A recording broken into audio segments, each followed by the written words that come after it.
Alright, asante sana. Ni katika hali ya kufanya sound check event the house. Karibu sana live and direct ndani ya Kisi Hot TV. Nataka kufanya sound check this side nyingine. Naona kama sound check iko poa, we are getting loud and clear. Karibu sana ndani ya Kisi Hot TV. I tell you, okay, wherever you are, nataka kukaribisha moja kwa moja tuanze live and direct. So wakilisha rekodia kama kawaida, tupande kwanza. Sound check iko poa pale. Ukiingia ndani, like, share the link, comment, sema I'm present, ishafika. Okay, alright. Karibu sana ndani ya Kisi Hot TV na mimi papa hapa Dennis Kukurikuntu. Mbele iko sawa.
So nawakaribisha wherever you are guys, karibu sana ndani ya Kisi Hot TV.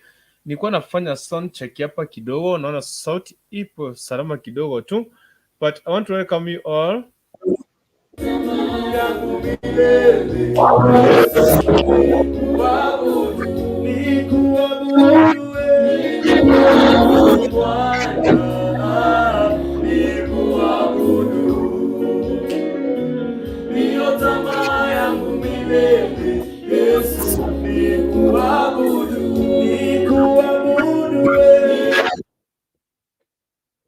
Alright, so wherever you are, popote unapowakilisha, I want to welcome you all in the house. Karibu sana, if you are present, chukua linki pale, tumia watu wawili watatu, niambie kwamba I'm present. Tell me you are present. Tushawaziri ndani ya nyumba although tumeanza katika muda wa saa 4. So nataka kukaribisha moja kwa moja tuweze kuona tuweze kushukia mambo mawili matatu hapa ndani ya Kisi Hot TV.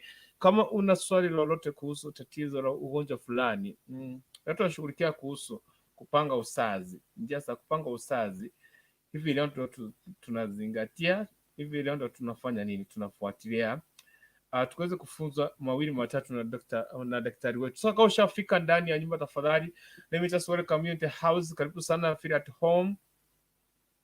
Tukaweze kuanza moja kwa moja tunapoenda kushughulikia mambo mawili matatu. So if you are getting me, just niandikie pale kwa comment, niambie kwamba I'm present, I'm getting loud and clear. Tumia watu wawili watatu link, waambie kwamba tushaanza mchada wa siku hii ya leo. Baadaye nitakuwa naachilia link hapa, tukaweza tu kushughulikia mambo mawili matatu. So karibu sana ndani ya Kisi Hot TV. If you are getting me loud and clear, just tell me what unawakilisha rekodi yako. Niambie kwamba unawakilisha wapi, siku yako imekuwa vipi, unasalimia nani, unatokea nani.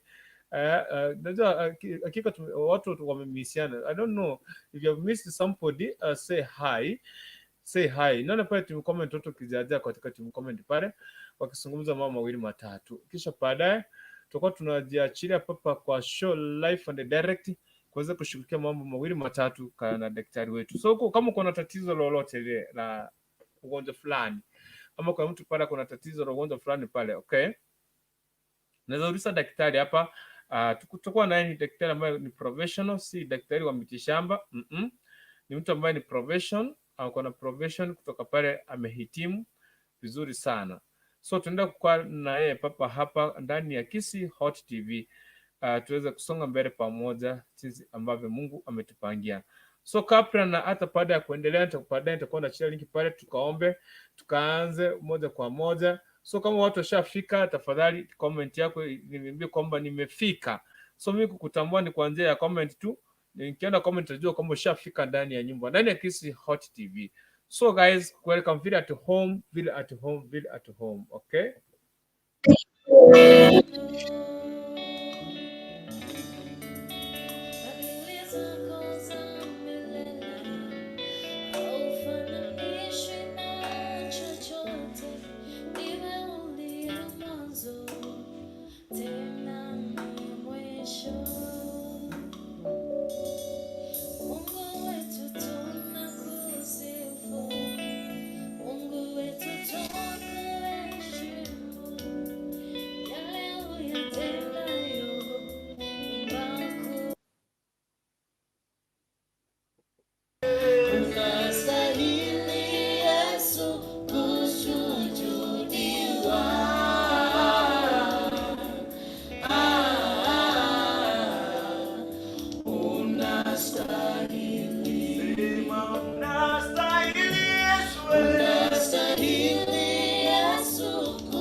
milele. Yesu nikuabudu, nikuabudu Bwana, nikuabudu, ndiyo tamaa yangu milele. Yesu nikuabudu, nikuabudu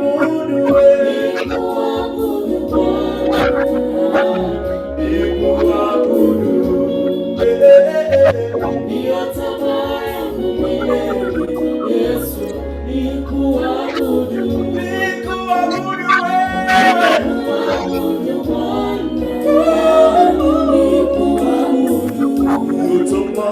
ndiyo tamaa yangu milele. Yesu nikuabudu, nikuabudu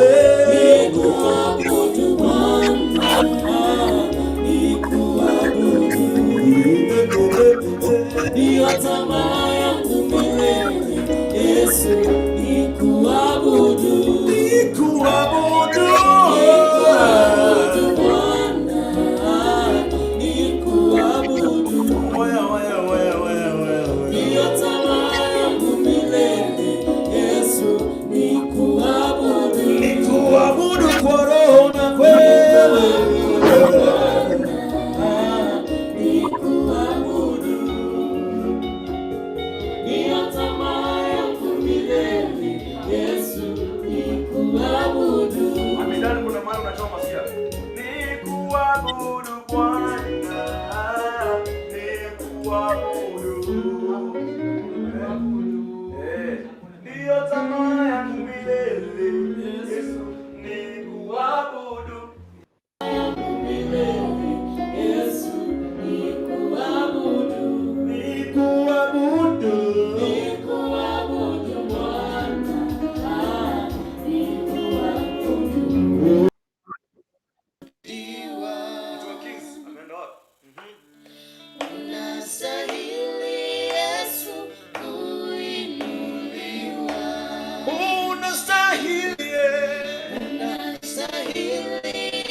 Sema tena, unastahili wewe, unastahili Yesu kuabudiwa, unastahili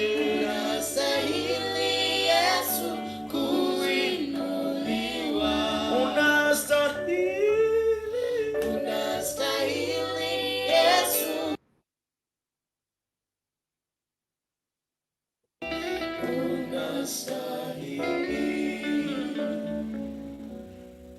it's like that, but make sure msahau like this. Okay. Unastahili kuabudiwa, unastahili kuinuliwa.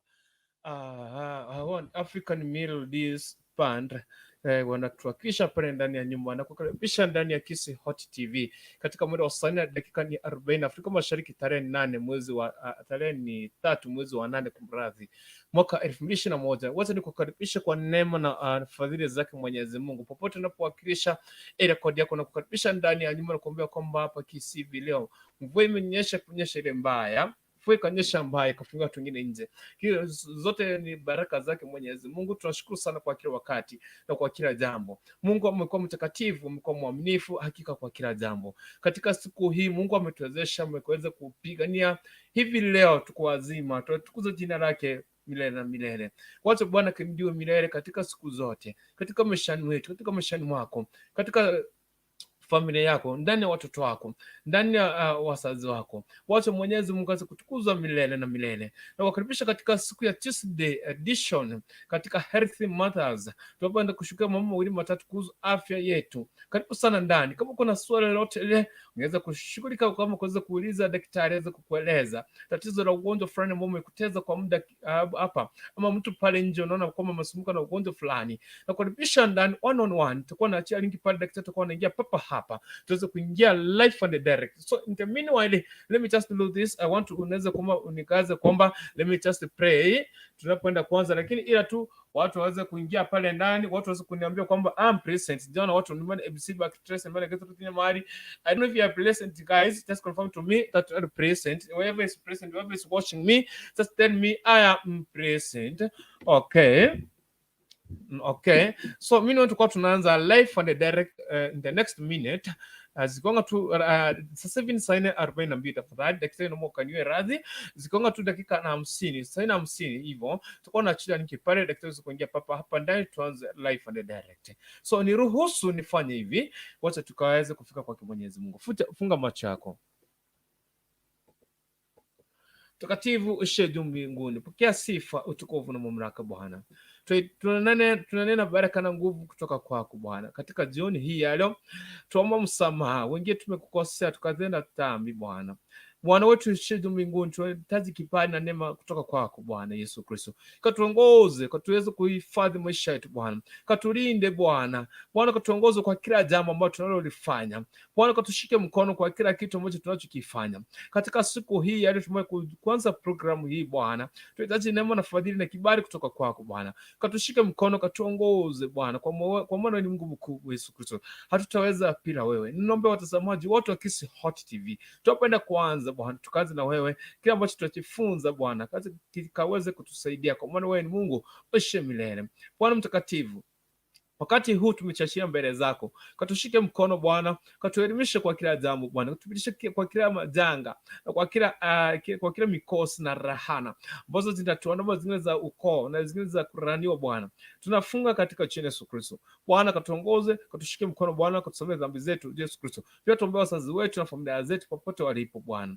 Wakati huu tuombe kushika pamoja kwa moja, neema na fadhili zako ziweze kushika, kwa maana Mungu ushe milele. Pokea sifa, utukufu na mamlaka katika jina Yesu tunakuamini. Amen and amen and amen. Thank you very much and for this present. Thank you very much PPC Kenya Entertainment. Piti Poisan following. Thank you very much my brother. Karibu sana. Ndani ya Kisi Hot TV, I tell you, I don't know if the sound check is well. If the sound is checked well, just let me know. Let me know.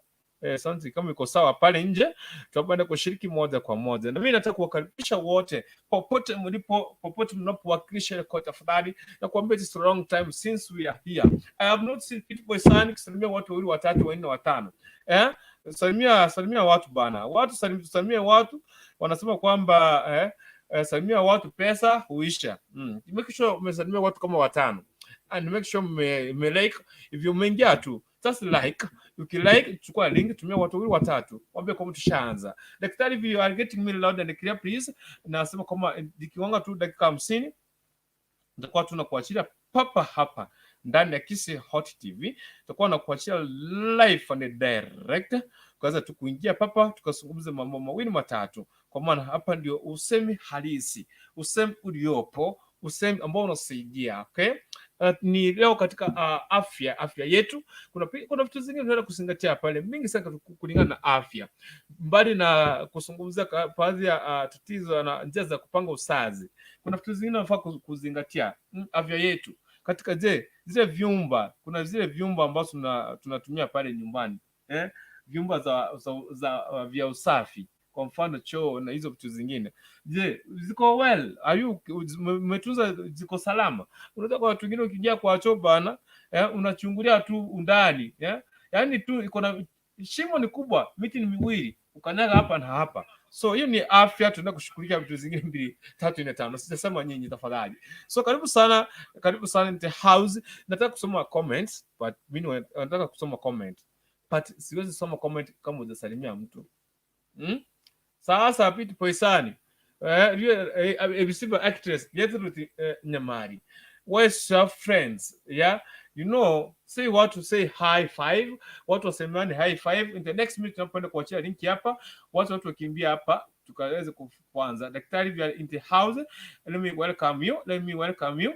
Tuweze kuzungumzia katika swala la upangaji uzazi. Kuna njia za kupanga uzazi, labda kuna mwingine kwa unataka njia za kupanga uzazi hapa, pia njia za kupanga uzazi. Sio kama tunaenda kushughulika vitu zingine mbili daktari pale kuhusu kwa mfano tuseme mimi au tutapanga siku nyingine kuhusu kama unataka kupata mtoto kijana, it is a way, but meanwhile let us start this one, family planning. How can somebody can plan you well?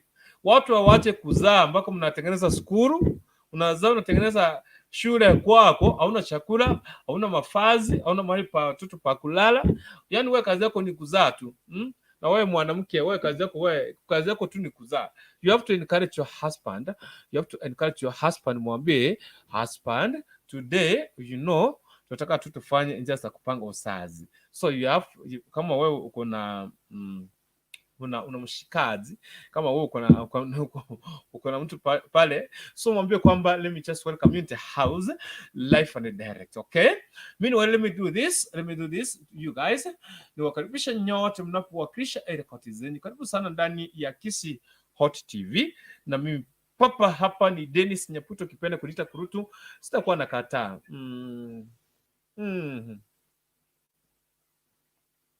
So karibu sana in the house. Daktari, sijui kama unanipata, nishaachilia linki pale. Sijui kama daktari unanipata, linki nishaachilia kule. So I want to welcome you all in the house. Sijui daktari kama yupo ndani. Nimesema kwamba watu tusalimiane. Just continue say hi. Leo tunataka kuzingatia njia za kupanga uzazi. Unaweza panga njia zipi za kusaidia kupanga uzazi? Kwa maana hiyo ndio swali kuu hivi leo. Tunataka kuzingatia ama kushughulikia hivi leo. Tuweze kwa tutafikia wapi? Kwa maana kuna watu wengine, yani mtu anazaa, kazi yake tu. Mko na watu ukiangalia, I don't know what is this slogan. Kama mimi ndio naionanga mimi peke yangu. I don't know. Sio kama mimi ndio naonanga hii kitu mimi peke yangu. You see somebody akona nini? Akona watoto, akona watoto. Hana chakula. Watoto ni wengi. Anazaa kazi yake tu, hata hapeani nafasi. Jamani, daktari, I'm waiting you. If you are getting me loud and clear, I'm waiting you here, daktari. As we start together, tuweze kwa tufikia wapi? Unaona hapa mtu anakuja na kuambia kwamba anapata mtu anazaa kazi yake tu ni kutaga, sijui niseme kutaga, wote nitumie hivi, kutaga watoto, kutaga. Unajua kuki kitaga inataga mayai mengi sana, so ikiangua vivalanga, inaweza angua vivalanga zaidi ya 5 kwenda juu. So mtu unataka tu watoto, kazi yako tu ni kutaga, unataka tu watoto, kutaga tu. I don't know kama ushaona kitu, mtu yenye akona pesa, somebody is worthy, watoto ni 2, 3. Sasa sisi wengine, sisi maskini hohehahe, wala chakula tuna struggle kukula, kazi yetu ni kuzaa tu. So here today daktari kazi kutuambia njia za kupanga uzazi. Nishamwona hapa tayari, ako hapa na sisi, wote nimlete. TND Media Kenya, hi host and everyone, karibu sana Umache TV. Umepotea sana, long time. Karibu sana ndani ya Kisi Hot TV. Yes daktari, jambo. Jambo ndugu. Habari ya jioni daktari? Mzuri Dan. Habari ya huko? Hapa salama, kwema kabisa, nashukuru Mwenyezi Mungu. Hata mimi nashukuru, ndio nimeingia kwa nyumba.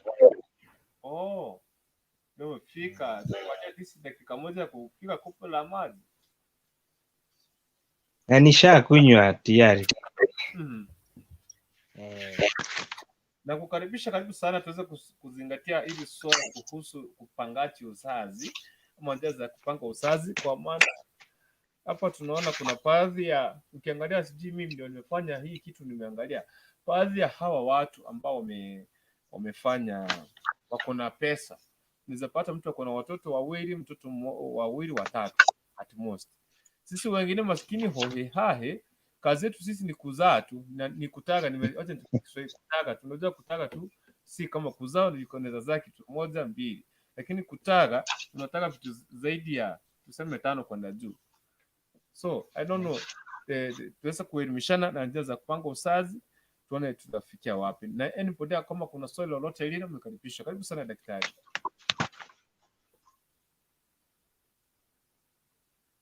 Haya, na salimu wasikilizaji wote. Leo tutashughulikia mambo na upangaji uzazi sana sana. Yeah. Hata Biblia yenyewe imesema watu wazaane, lakini hata ukiangalia tunaenda kinyume na agizo la Mungu. Lakini sasa tufanyaje? Napata mtu ni maskini, nasema ile maskini ya kifedha, sijasema maskini wa kiroho. Watu ako na watoto 10, hao watoto hawezi walisha. Hizi mbinu za kupanga uzazi zililetwa ndio at least watu wa control population. At least ukuwe na wale watoto wenye wewe mwenyewe unaweza manage. Ukuwe na watoto 10, hata kupika inakuwa ni shida. So nadhani kila mwanamke, hii njia ya kupanga uzazi sana sana inastahili kuwa kwa wale watu wenye wameoleka, watu wenye kwa familia. Lakini siku hizi unapata hata watoto wadogo as below 18 years mtu anapanga uzazi. Siku hizi watoto wanachanuka haraka, lakini hajuangi side effect ni gani baadaye.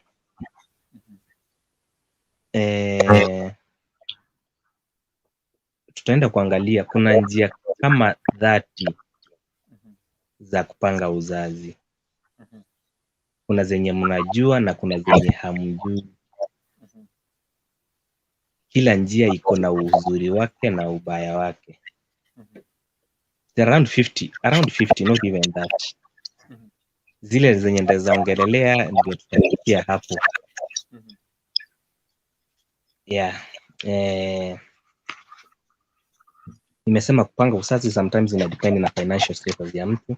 Kama wewe ni tajiri, zaa tu watoto. As long as uko na uwezo wa kulea, zaa tu. But kama wewe ni maskini, zaa watoto, dunia itakulelea wao watoto wako.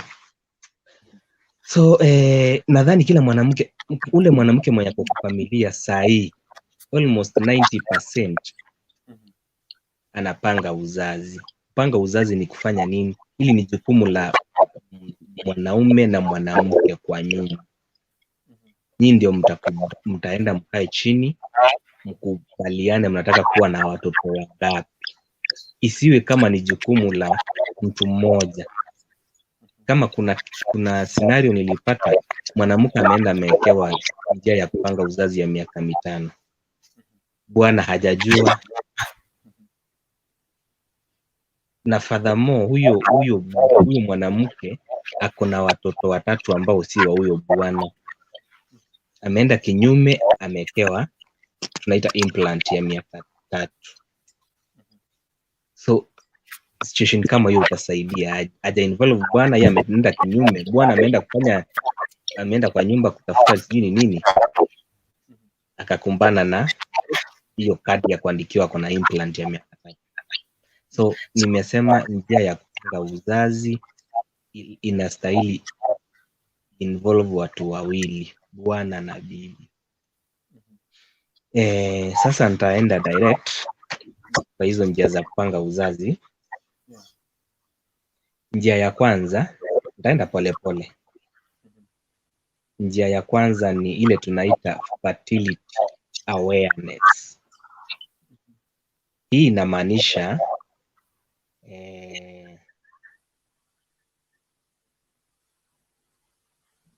Ukiangalia ovulation period, kuna mtu anasema mi naonanga period zangu ni tarehe 25, 26, 27. Sasa hiyo ndio tunaita the menstrual cycle, inaenda 28 days, na hii cycle ina vary from mwanamke mmoja kuelekea kwa mwanamke mwingine. So kuna wanawake wanajuanga hizi ndio zile siku zao zenye wako fertile. Hizi ndio zile siku wanaenda ovulation. Hii ndio tunaita fertility awareness. So wakati wa hii ovulation, mwanamke hastahili fanya sex. Akifanya sex atapata mimba. Kuna wanawake wajanja sana, ikifika hii time yeye hawezi fanya sex, hawezi kaa na partner wake. So hii ndio tunaita fertility, anajichua zile siku zenye ako fertile ku conceive, fertile kupata mimba. Hiyo ndio tunaita fertility awareness. So how do you know that unaelekea on your fertile days? Unaita periods. How do you know that unakaribia your fertile days? So njia ya kwanza, unapata joto kwa mwili, sometimes huwa inapanda. That is, hiyo ndio time sasa ukikaribia your menstrual days, hiyo ndio sign ya kwanza. Unapata joto kwa mwili imepanda. And then kuna ingine mucus, tunaita cervical mucus. Unaweza ona makamasi tu inatoka kwa njia ya uzazi ya mwanamke. Cervical mucus, kuna kadistance kanatoka ka mucus kidogo, ako kanaonyesha the cervix inaenda kufunguka, ndio ovulation ndio ya ovulation take place. And then kuna watu wanakuanga na kalenda yao, anaweza jua mimi ikifika tarehe 13, tarehe 14 nastahili kuona wageni wangu. So at this time sistahili kuwa na a male partner karibu, ama kama nitakuwa na male partner karibu naweza tumia condom ama nitumie hizi P2 inaitwa progesterone, inaitwa post-natal. So hiyo ndio njia ya kwanza ya kupanga uzazi. Hiyo ndio njia ya zamani sana watu walikuwa wanatumia. Mtu alikuwa anajua mimi nikifika hii date niko fertile, nikifanya sex naweza kuwa pregnant. So hiyo ndio njia ya kwanza. Nimeiongelelea hiyo njia ya kwanza, na nimesema ni njia ya zamani sana, ni njia wazazi wetu walikuwa wanatumia, si kama siku hizi. Hiyo ndio ilikuwa njia ya kwanza, is a natural way, tunaita njia is a natural way ya kupanga uzazi. Kuna background noise, sijui inatoka wapi. Hapa mimi niko sawa, tuendelee. Kuna a lot of background noise, sijui ni yangu ama ni ya nani. Mimi nimefunga yangu. So nimeongelelea njia ya kwanza, nimesema ni fertility awareness, nimewaelezea vile inafanya na nimewaambia ni njia ya zamani. Njia ya pili sasa, kuna ingine tena watu wana practice but haiko safe. Hiyo tunasema effectiveness yake, yani ule uhakikisho wake is around 22%. Hiyo inaitwa ni withdraw. Withdraw inamaanisha mtu akihave sex, during ile process ya kuhave sex, mwanaume anaamua instead ya during ejaculation asifanye ejaculation ndani ya the vaginal. So in the process ana ejaculate nje, ndio tunaita ejaculation. Also that is another natural way ya kupanga uzazi, but iko risk. Uwezi jua that the semen zimetolewa ziko na sperms during the process. So hii si njia mzuri ya kupanga uzazi, tunaita withdraw. Hii njia nimewambia haina uhakikisho sana kama mtu anaweza itegemea kwa njia ya kupanga uzazi. Hiyo tunaita withdraw. Fanya sex during, mtu anakwambia, wanasema mwaga nje. Naona hiyo is another method ya kupanga uzazi but haiko sawa. It's a natural way but haiko sawa. Ni kama hiyo ingine ya sasa fertility awareness. Ile unajua siku zako zenye ziko uko fertile. Hiyo ni njia ya pili. Njia ya tatu ni kutumia sponge. Ukienda country, hiyo sponge haiko sana in Africa. Ukienda nchi za UK na some Asian na some parts za Europe na USA, unapata kuna ka plastic kametengenezwa, is a small plastic kako round, kanakaa kama sponge, very soft. So mtu akienda ku have sex, especially mwanamke, ana insert aka ka plastic kwenda kwa vaginal kwenda ndani. Nimeombea ni kako very soft. So aka ka plastic lazima kakuwe inserted before sex. Na aka ka plastic unapata kanakuanga na some chemicals. Tunazita spermicides. Hizi spermicides ni zile vitu zenye zinaua sperms. So meaning that kakiwekwa karibia kufika kwa the cervix. So kakaribia kufika kwa the cervix, kanazuia sperms zenye zinatolewa isiende kufertilize the egg.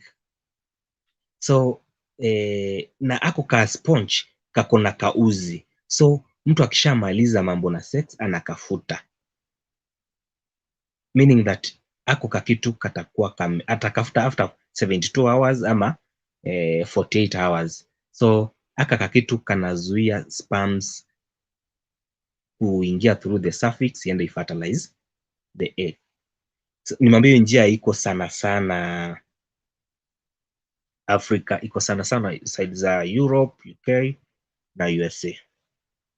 So hiyo ndio njia ya tatu ya kupanga uzazi.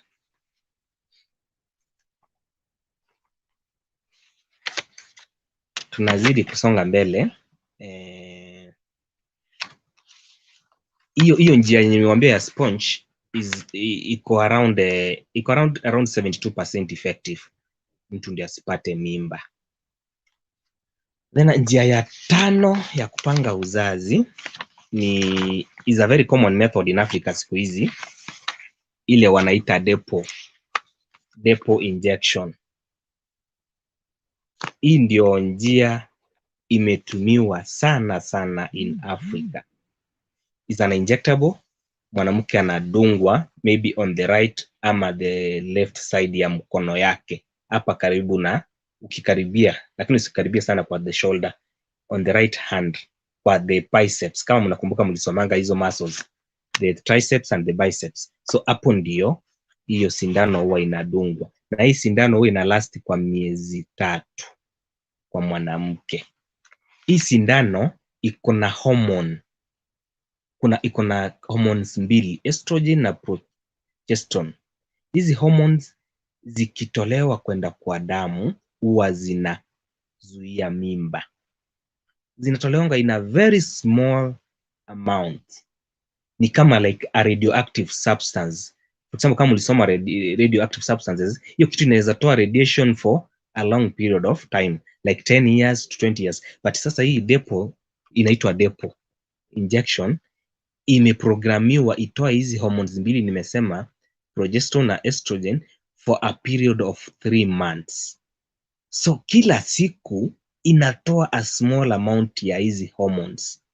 So in the process ukihave sex, hiyo sperm haiwezi fertilize the egg. And sometimes unapata hizi hormones, hii injection imepatiwa ina suppress ovulation. Mtu huwezi ona periods, mtu huwezi ona yai ikitolewa ikuje kuwa fertilized at the end of the menstrual cycle ya 28 days.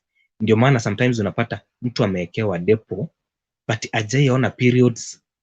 Jua ni hiyo effect ya hizo hormones umewekewa kwa mwili. They are not natural hormones, they are artificial hormones umewekewa kwa mwili so that they can suppress the process of ovulation. Na sometimes unapata hizo hormones ndio ziprevent kabisa hii mtu asipate mimba. Along the cervix kuna kuanga na makamazi, mucus, so ina initiate the process ya kuproduce hiyo more mucus, in that hii mucus inaziba kabisa hiyo entrance ya kuelekea kwa the womb, the uterine wall. So in the process hii sindano inazuia mimba, na hii sindano iko na madhara yake na iko na uzuri yake. Uzuri ya kwanza tu ni kuzuia mimba, but wataalamu wanasema iko 95% effective. So ni wachache sana wamewekewa hiyo sindano na wamekuwa pregnant, but out of up to 100 women ni mmoja tu aliwekewa hiyo sindano akakuwa, mmoja ama wawili akakuwa pregnant. So that is why wataalamu wanasema iko 94 to 95% effective. And then hii sindano sometimes inaleta issues kwa mwili. Nimewambia mtu anaweza bleed from the beginning ya kuweka hiyo sindano, anaweza ona 2 periods kila siku, matone tone, ama kuna inaweza kuja tu mingi until the 3rd month, the last day of the 3rd month. Sometimes watu wana gain weight na hii sindano, wengine wana lose weight depending on the hormonal response of the natural hormones za mwili na zile hormones zenye umewekewa kwa kutokana na hiyo sindano ya depo. Sometimes mtu anakwambia mimi tangu niweke hiyo sindano nasikia tu niko na headache, yani nasikia tu kulala, nimechoka, dizziness. Ndiyo headache nimesema, dizziness. Mtu anakwambia, nimeongelea mambo na abdominal pain. Mtu anakwambia nasikia tu mgongo inaniuma tangu niwekewe hiyo sindano. So ujue hizo ni side effects za hiyo sindano ya depo. Juu ya kuna hormones mbili zimewekwa kwa mwili, zinajaribu kubishana na zile the natural hormones which zina facilitate ovulation. Nimeelezea side effects zake ni hiyo, mtu anaweza bleed from the first day ya kuwekewa sindano up to the last day. Mtu anaweza ona bloating. Bloating ni ile, bloating can lead to constipation. Yeah. Sometimes mtu anakuambia mimi sijisikii kufanya sex kabisa. Ulikuwa unapata wakati mtu hajawekewa hii sindano ako na ile hamu ya kufanya sex, but wakati amewekewa tu kabisa, ile hamu, that urge, the interest ya kufanya sex inapotea. Nimeongelea juu ya dizziness, mtu asikia tu alale, headache. Nimeongelea juu ya irregular periods, and then mtu anasikia tu amechoka, weakness and fatigue, na kuna wenye na gain weight. So hiyo ndio effect ya hiyo sindano ya depo, but is the best njia ya kuzuia mimba. Unasahau for 3 months, again unaweza enda uwekewe after 3 months. Hiyo ni njia ya 5. Njia ya 6 tena ya kupanga uzazi ni pills. Pills ziko aina nyingi, nitaziongelelea. Pills zenye mnajua, moja ni ile ya postnatal, zile zenye kwanga tembe 2. Hiyo iko na ka hormone tunaita levonorgestrel.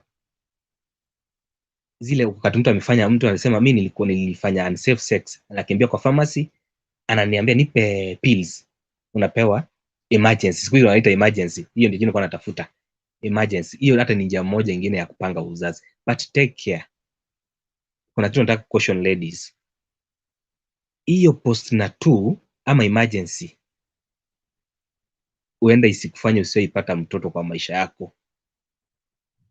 That thing imetengenezwa, mtu anastahili kunywa tu mara 3 kwa mwaka. Ukizidi hapo, jua ni shida una encourage kwa maisha yako. Hiyo kitu imetengenezwa for only 3 times. For example, kama umejaribu umehave unsafe sex thrice, ni heri hata uende utafute hiyo depo nyingine injection uwekewe, but aka kakitu si kazuri. Sometimes kanaweza block all your nini, kanaweza interfere with the menstrual process, the process of ovulation, na usiipata mtoto tena. Hiyo ndio pills, ndio njia ya kwanza ya kupanga uzazi. Njia ya pili ni zile pills za kumeza kamoja kila siku. Kuna zenye zina run for 28 days. Zinaitwa family planning. Zinaitwa family planning contraceptive ya 28 days. Hiyo iko sawa. Kuna wale wenye wameshindwa kuwekewa depo, akiwekea depo na bleed from the first month to third month, na wa encouraging watumie hizi za 28 days. Kale kenye unameza katembe kamoja kila siku. Kako very safe. Na kuna ingine yenye kuna tembe 21 pia, nayo ni njia ingine ya kupanga uzazi, na hizo tunaziita zote ni pills. Na kuna ingine inaitwa microgynon, inayo iko na tembe 28 by 2 is around 54, I mean around 56, na inakuwa na tembe 56. Hiyo ni is another pill, but they are in the same class. Kuna ukienda OC, nataka mnote the difference.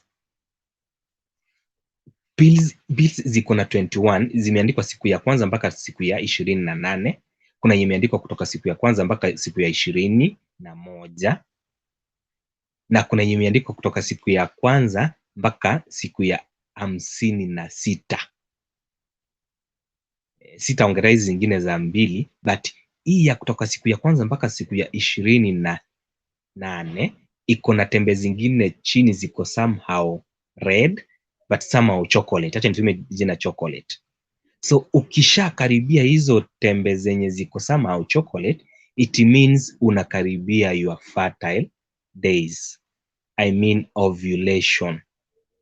Hizo tembe zingine hapo za red, I wish ningekuja nao ningewaonyesha. Hizo tembe usistahili kuzitumia. Hizo tembe zinaongeza ions. Unajua during ovulation mtu anapoteza some ions, damu inatoka, na damu is made up of ions sana kwa mwili. Ndio maana mtu anakuambia watu wengine wakikuwa katika ile hali ya menstrual cycle during ovulation, mtu anasikia fatigue, amechoka, hana moods, amesikia tu ameishiwa na nguvu. Know that kuna some ions una lose kutoka kwa mwili in the process of ovulation. It's a healthy. Mtu akikosa kwenda ovulation means that there is an issue, especially kwa mwanamke kuna issue kuna mwili yake. So hizo tembe zenye zinakaa chocolate, make sure umezikunywa umalize. Zinaongeza damu kwa mwili. They are designed in the process that they add ions, the lost ions from your body in form of ovulation kwenda kwa mwili yako. Kuna wanawake mtu akifika hiyo 21 days anatupa hizo zingine zenye ziko chocolate. They have a meaning. There is a reason why both the manufacturer and the wataalamu waliziweka hapo. Kuna hizo zingine ziko na 21 days. Hizo especially zinapewanga wale wanawake ambao, okay, they can be given to any lady, but mimi na recommending sana, okay, those women who don't need ions in the body. Kama unajisikia wewe kwangi na hizo signs za dizziness, fatigue, si lazima utumie ziko na hiyo kakala ka chocolate. But kama unakwanga na hizo signs after ama before menstruation, inabidi uzitumie hizo za huko chini, umalizane nazo zote. Kuna zingine ambazo nimewaambia hizo za 56 days zinapewanga wale wanawake ambao wananyonyesha.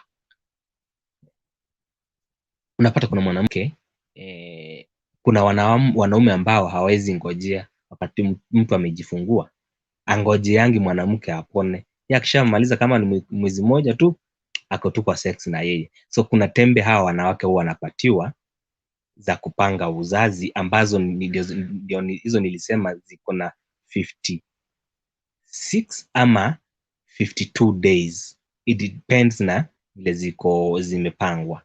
Hizo ndio sana zinapewa hawa wanawake wenye wananyonyesha watoto. Nadhani nimemalizana mambo na pills. Hiyo ni brief vile inastahili kuwa. But ujue hizi njia zote za kupanga uzazi zenye nimesema nimefika number 6 I mean, as they don't protect one from STIs, UTIs and HIV AIDS. They don't. Hizi kazi yao tu ni kuzuia mimba. Njia za kupanga uzazi. Uzazi ni kuzuia tu mimba. Kupanga uzazi ni kuzuia mimba. Then njia ya 7 ya kupanga uzazi, kuna kakitu kanaitwa diaphragm.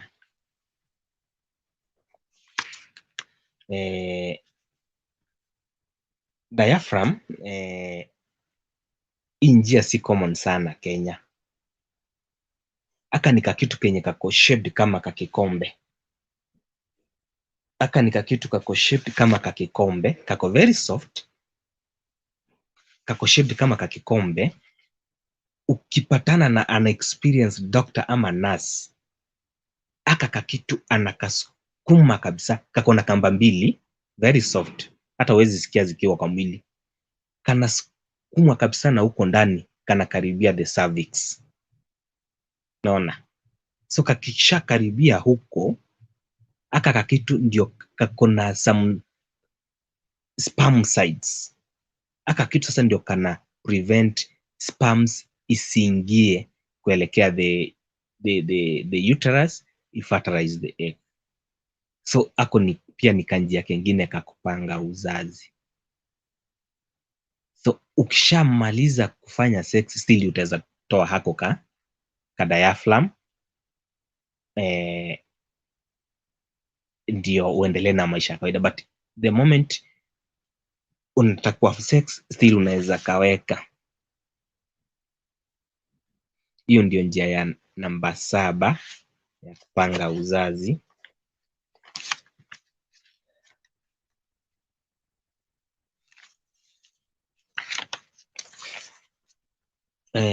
Number 8,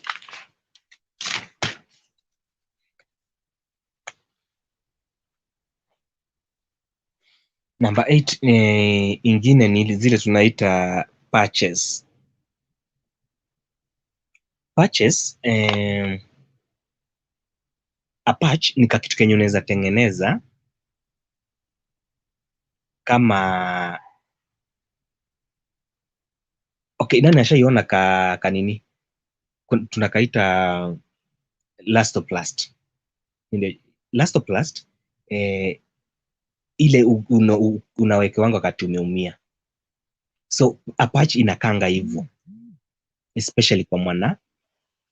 Hizi patches zinawekewa mwanamke hapa on the right hand side. Ukishawekewa hii patch iko na some hormones. Kana sukumwa tu kwa mwili kidogo. Hii patch iko na hormones. Hizi hormones ndio zina prevent ovulation, in that sperms hii patch ikishawekwa kwa mwili inajaribu kuzuia sperms. Hii patch iko na hormones, nisema progesterone na estrogen. Hizi hormones zinazuia process ya ovulation is take place. Na hizi patches they are not common in Kenya, ndio maana anajaribu avoid juu sana sana zinakwanga hizo countries za nje. Mimi sijai patana na mwanamke amewekewa patch na sijaiwekea mwanamke patch. But nimeelezea vile inakaa kama elastoplast, unaistick kwa mkono.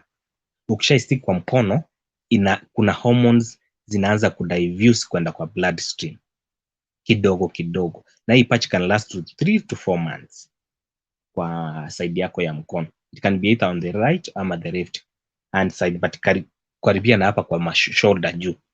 Hapo ndio sana sana inawekwa. Nimeongelea juu ya patches, nimeongelea juu ya diaphragm, and then another method ni coil. Nitaongelea juu ya coil. Coil now ni very common Kenya. Coil inakaa kwa mwili for around 5, 3 or 10 years, 3, 5, 10 years depending na vile mtaagree na bwana yako. Hii coil inasukumwa nayo ndani kabisa through the vaginal canal, inakaribia kwa the cervix. Hii coil iko na nayo inakuanga na some hormones. Kuna zenye ziko na hormones na kuna zenye hazina hormones. So coil lazima ikuwe inserted by an expert, na coil unapata iko na ka rod. Inaweza kuwa na ka rod, maybe a copper rod, ama kuna yenye hazina copper rod but ni hormones tu ziko. Hizo hormones mbili nilikuwa nimesema, progesterone na estrogen hormones. Hii coil unaweza wekea for 3 years, 5 years ama 10 years depending na vile mmekubaliana na maybe your partner ama vile daktari hivyo umepata advice kutoka kwa daktari. Hizi coils ukitaka kutolewa, ikishawekwa kwa ndani kabisa, hii coil ukitaka kutolewa lazima itolewe na expert, itolewangi hivyo hivyo. Na ukishawekewa coil, sometimes kama kuna wanawake wameona sana, ni vigumu sana uende utolewe. Kama Kenya coil huwa inawekonga na sana watu wa Mary stops, hizi nini za kufanya sometimes za kufanya save a portion ndio wanaekanga, ama ukienda kwa hizi kliniki za penda unawekewa coil. Coil iko na advantage na disadvantage zake, kama ile injection ya depo. Sometimes coil inaweza kufanya ubleed the whole of your process ya family planning, but ni rare sana. Na sometimes coil zina encourage UTI kwa wanawake simply because sometimes they alter the normal flora, the normal environment ya vaginal region. But coils, they are 100%, they are 99.9% effective kwa kuzuia mimba. Nimeongelea mambo na coil. Hiyo ndio method ya 10 kama sijakosea.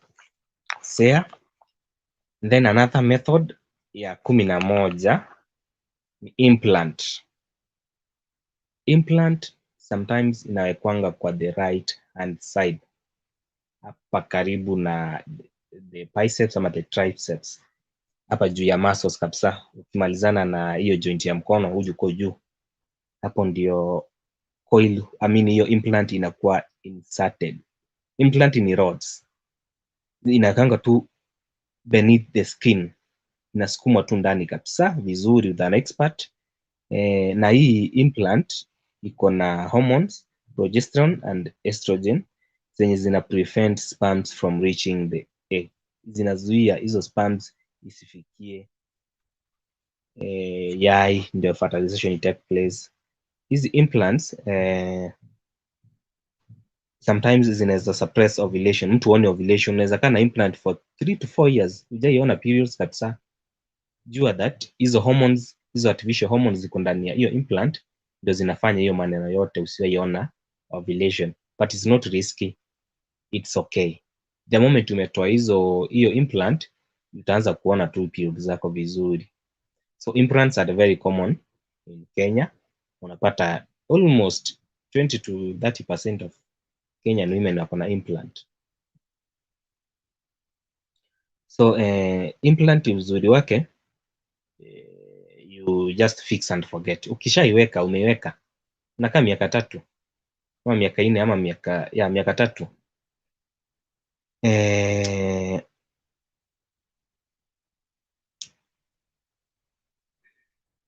So implant iko sawa, but sometimes ina vary kwa mwanamke mmoja kwa kwenda mwingine. Unapata kuna mwenye anaweza kwambia mimi nilipewa implant ikanisumbua for long.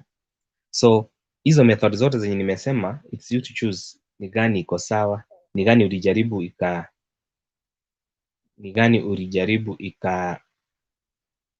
leta issue, ni gani ulijaribu haikuleta issue. So it's you to choose. Bado tunaendelea na hizo method za kupanga uzazi. Ingine sasa yenye inahusu wanaume, nimeongelea tu sana sana wanawake. Kuna ingine hapa sana inahusu wanaume sana, inaitwa male sterilization, vasectomy. Hii ni ile kwa mwanaume tuko na some tubes zenye zinabeba sperms. So ukiinterfere na hizi tubes, meaning that mwanaume hawezi zaa kwa maisha yake. So wataalamu wameleta mbinu nyingine ya kupanga uzazi yenye tunaita vasectomy, whereby a surgical procedure inakuwa carried out, then the tubes that carry male sperms zinakuwa permanently sealed, zinafungwa. Unajua siku hizi tuko na surgical thread, hiyo uzi ikiingia kwa mwili, it can be able to acclimatize with na environment ya mwili, iko tu kwa mwili. So hizo tubes ikishafungwa, ina prevent the sperms kufikia mtu akifanya ejaculation, atoangi sperms. Hiyo nini anafanya? Anatoa semen, na semen sometimes does not contain the sperms. Semen iko na kazi yake azini ya kuosha hiyo njia yote, ndio sperm ipate a very good environment ya kupita. So ukishafungwa mwanaume, ukishakatwa hizi tubes, tunaita vasectomy. Vasectomy na ujue iko 99% sure wezi fertilize mwanamke. So ukishafanyiwa hii maneno yote ukifanyiwa vasectomy, it doesn't affect your sexual life. Sexual life tu itarudi tu normal kabisa. Erection utakuwa na ejaculation, but hiyo ejaculation yako haina sperms, iko na only semen. Naona siku hizi imeanza kuwa encouraged male wafanyiwe vasectomy.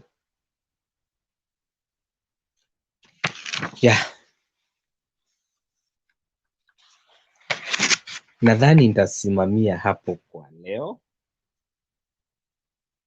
in terms kwa njia za kupanga uzazi. Nimeongelea method mingi sana, ndazirudia haraka. Nimeongelea juu ya fertility awareness, yenye mwanamke anajijua siku zenye anaenda ku receive periods. Nimeongelea juu ya withdraw. Nimeongelea juu ya sponge, kale unapata something like a sponge wazungu wametengeneza, inawekwa with spermicides, inazuia mimba. Nimeongelea juu ya injectables nimesema juu ya depo. Nimeongelea juu ya pills, hizi pills zote nimesema juu ya P2, hizi ya emergency. Nimeongelea juu ya family planning pills. Nimeongelea juu ya patches. Nimeongelea juu ya diaphragm. Nimeongelea juu ya implant. Nimeongelea juu ya coil. Nimeongelea juu ya male sterilization ya vasectomy. Ndasimamia hapo kwa leo ya muda. Okay, asante sana. Yes, yeah. Sijui kama kuna mtu akona swali. Naona hapa Celeste Nyagaka ako Eminyaps yupo ndani, Vian Odhiambo yupo ndani. Okay, Gertrude Nyamari yupo, PPC Kenya yupo pale ndani. Kuna swali hapa. Wacha nipatie link watu wakuja waulize maswali. Lakini kuna swali liko hapa timu comment. Ukiogopa kuuliza swali, sema mtu akuulizie. Sawa? Okay, anaitwa Eminyaps. Lazima uwekewe mkono wa kulia pekee. Sijui unawekewa nini? Anamaanisha nini? Yeah, ukiangalia implant. Maswali yapo. Nimepatia na linki ndio watu wakuja waulize maswali. Watu waje waulize maswali. Linki ndio hiyo. Uliza daktari maswali kuhusu family planning. Implant sometimes it's recommended iwekwe kwa mkono wa the right hand side. Yes. Ukiangalia the right hand side ndio iko sana ina involve kwa much of the activities ya kila siku. Hiyo ndio mkono iko na nguvu. So na hiyo mkono ndio inaweza fanya hizo hormones mbili nimeongelelea flow haraka kwa mwili kuliko mkono ya kulia. That is why much of the implants zinawekwa mkono wa ndani ya ngozi, but deep kidogo ndani ya ngozi on the right hand side. Yeah. Okay. Eminyabs, Viona anasema in planon. Okay, Viona karibu sana. Eminyabs.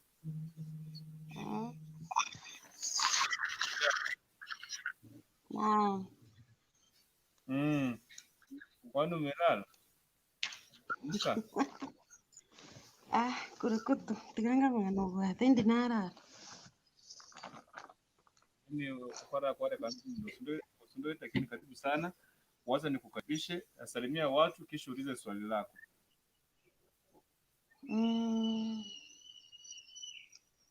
Kwanza wacha nishukuru Mungu kwa siku ya leo. Nianze na kukusalimia wewe Kungurungutu. Nisalimie na Dr. Beg, akina Gertrude, akina Sere, Milioni FC the actress. Ni wengi tu wenye wako kwa comment section, wote nimewasalimia.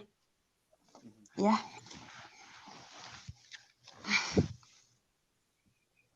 Swali. Paka daktari hapo hapo ulizana naye maswali. Lazima niulize maswali. Kuna hiyo daktari yenye umesema hiyo implant. Nimesikia ukisema inafaa kuwekwa kwa mkono wa kulia. Yeah. Na hao wenye tumewekewa kwa mkono wa kushoto ama tuliwekewa tukatoa. Haiko recommended. Alafu nimesikia ukisema inafaa iwekwe hapa sijui. Takuonyesha aje. Hapa juu, si ndio hapa? Umeona mkono wangu? Nimeona. Hapo sasa. So, I can say nishajaribu hiyo method but sikuwekewa hapa juu. Niliwekewa hapa chini ya mkono. Akisema tengoroki. Hapa chini ya mkono na nikawekewa kwa left hand.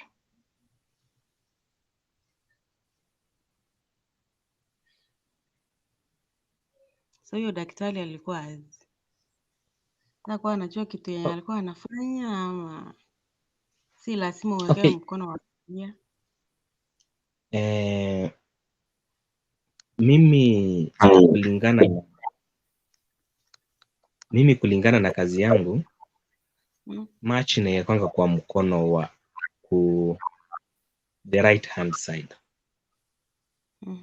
Even the inventors ilikuwa inawekwa kwa mkono wa the right hand side, but siku hizi watu hata wana alternate. Unaona hii side ya chini hapa? Nataka kuonyesha. Yeah. Nitumie hii. Itaniona. Unaona hapa? Hapo inastahili iwekwe. Hapo ndio nimewekewa with the left hapa hand. Chini ya the right hand side. But hata ya kushoto iko sawa, but much of the doctors kupata yule mtu mwenye ameelewa mambo ya family planning sana, tunairecommend iwekwe hapo.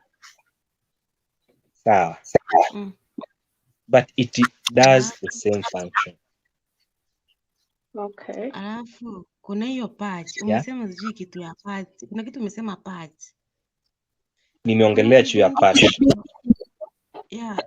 Kuna video nyingine niliwatching juu ya hiyo patch. By the way, vitu ziko hapa Kenya, si hata Amerika. Kuna bibi mwingine aliwekewa but yeye niliona alisema ni kwa mguu. Hiyo patch anaiwekanga kwa patch. Is it good? Iko sawa. Okay, nilikuwa naonyesha mahali kuko right kidogo, sawa. Hiyo patch unaweza iweka hapa Naona hapa ama hapa, depending, hiyo iko na comfort yake, sawa. Mahali unaona iko comfortable ukiweka, Sasa but huyo kama as long as imeachieve function yake.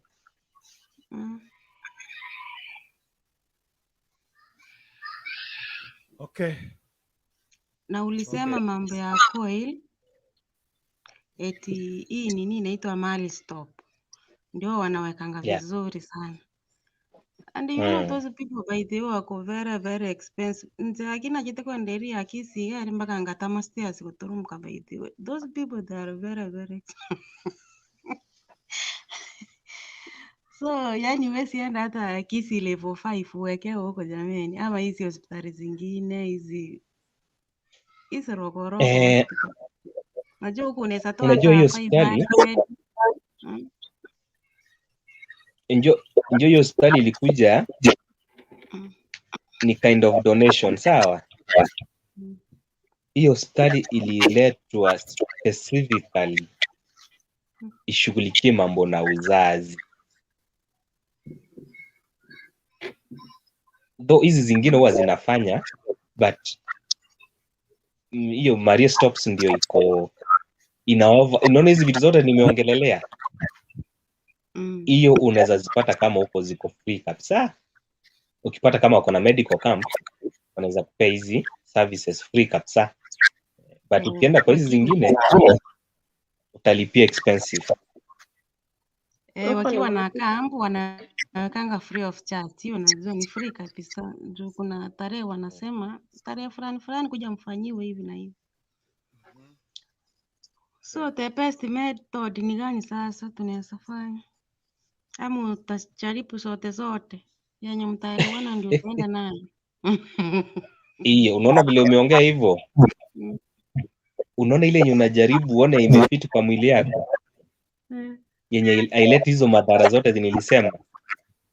Like kuna mwenye akiwekewa ana bleed from the first day to the last day. Mtu mwingine anakuwa na low back pain, anasema mgongo inaniuma. Mwingine yani anasikia tu amechoka, mwingine mpaka anapata infection. Naona, so uende uangalie kwa hizo method zenye nimesema ni gani unatumia, iko na minimal side effect. Hiyo ndio inafaa. Alright. Okay. Mimi nangu sifikiri nikuulize swali tujibu hapa. Vione Odhiambo, chel nade. Maber. Don't. Daktari, habari ya leo? Habari zenu wote? Salama. Yeah, vile daktari amesema kama Mirena inakuanga 99.9 effective and is very good. Well, according to my experience na other people's experience. Alafu the implant one, daktari alisema inaenda on the right side, which is true. Hiyo ni ukweli. Na akusema huku juu, alisema huku chini, the right place. That's them. I think hizo tu ndio nazo za kusema. But I'm explain vizuri. Kuna yenye umesema hapa, ndio umesema hii yenye ukanona. Alafu mood changes ukafanya ukatoa. Hebu tueleze hii hapa. Hiyo sasa ni ya mkono ya kushoto. Next one on. Anasema nini hata simu. Mweleze Okay, ni kama implanon. Hiyo nilitoa. Hiyo mood changes. Ule daktari alisema mtu akiwekewa na tegemea mwili yako inaichukua. Ina respond.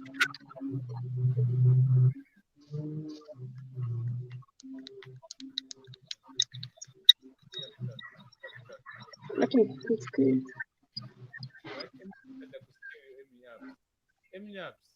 Kuna kitu inaitwa P-next canon. Aliwekewa akaona change. Unajua kurukutu, wacha nikwambie. Unaona background yake iko na makelele sasa haeleweki. Akiongea alafu nini? Sawa. Wacha nijaribu simu nyingine. Okay.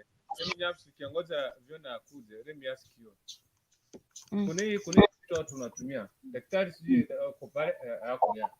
Kuna hizi vitu mtu unaenda date unapata sijui unachiachilia baadaye unaweza kusema nipatie 100 ninunue screen P2. So ushaijaribu kutumia P2? P2 si ni emergency lazima. Nilikuwa natumianga. So kuna daktari niulisianga nikamwambia nini effects za P2, akaniambia hizo P2 usifikirie ni tembe mzuri. Tumianga yani at least kwa mwaka tumia P2 nini 2 tu, paketi 2 ama 3 sikizidi.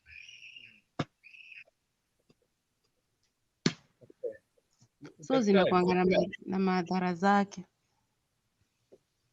Daktari, kuna watu ukifika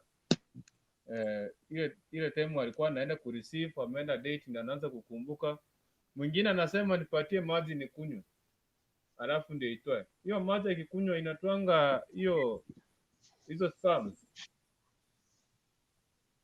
Hiyo ni believe. Hiyo ni believe but it doesn't work. So kama mtu ako fertile days na hajatumia any protection, akona high chance ya kupata mimba. So maji hapana, haisaidii. Si wanasema mimi nakupatia nafasi. Wanasema ukipeleka ng'ombe iende kupatiwa mbegu, usipatie maji. Sasa na wao akienda anakunywa maji so that aweze kutoa hiyo fertilization isiende through. Na mwingine anakimbia anakojoa. Je, ile kukojoa inatoanga tu sperms? Okay. Wengine wanaamini hivyo. Ukikunywa maji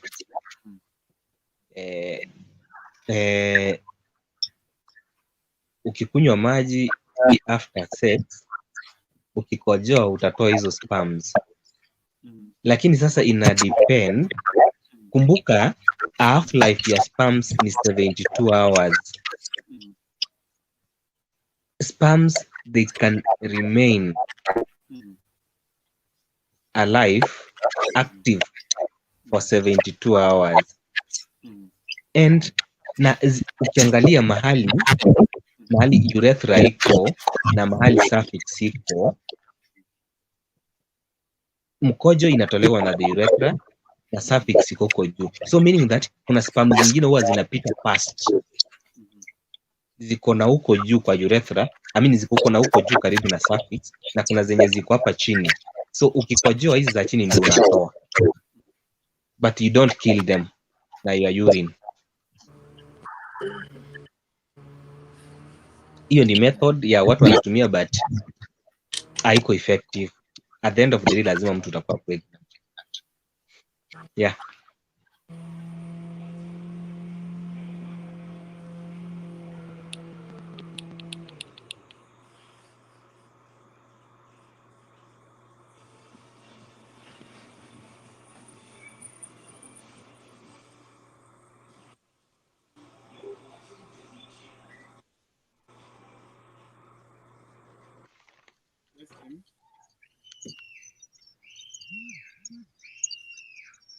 Kama ni party.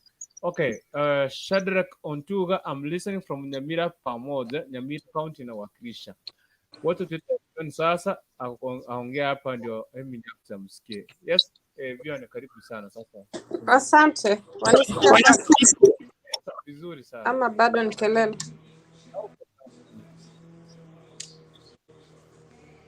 Sijui mbona inasumbua leo. Sawa, uko sawa. Ongea. Saa hii uko at rest, uko sawa? Okay. Oh. Vile nilikuwa nimesema nilitumia Implanon hiyo ya mkono. Iliekewa vile daktari amesema hapo.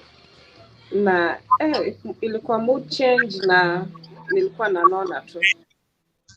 Ikabidi nikatoa, but sasa niko na hiyo ya coil. Coil ni mzuri sana, nimetumia 4 years na ni mzuri. Sasa inategemea na mwili ya mtu vile imerespond. Oh. Depa shot pia nilijaribu, hiyo pia vile daktari alisema ni saa zingine ni kubleed. Saa zote unasikia umechoka. So ni hivyo tu vile your body ina respond. Mimi nimejaribu 2, nimebaki moja. Coil sasa. Oh. Yeah, hapo ndio. Okay. Sorry.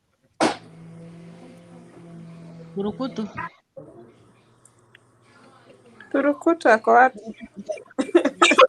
Oh. Unapotea. Hata asikiki. Usikiki. Wacha niulize daktari hivi. Daktari amechoka. Umetoka, akitukuuliza tu, nikuulize tu hii moja tu nitoke. Okay, hii mambo ya nini inaitwa P2. Sasa tuseme unataka kutumia P2.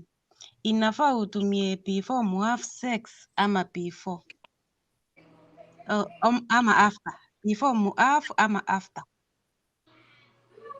After, lakini usimalize 72 hours kama haujaitumia. Wala acha nikuambie tu hiyo P2. By then nilitumianga na imagine nilikuwa pregnant. Unajua hiyo okay, like tulianza na ina depend ni pitu gani ulitumia. Kuna zingine fake kwa soko. Sijui kama ni fake kama nini. Kuna yenye inakuwa green kama hii. Unaona ile yenye iko green kama hii kalamu? Hiyo is the original one. Ndio green. Maybe uliitumia vibaya.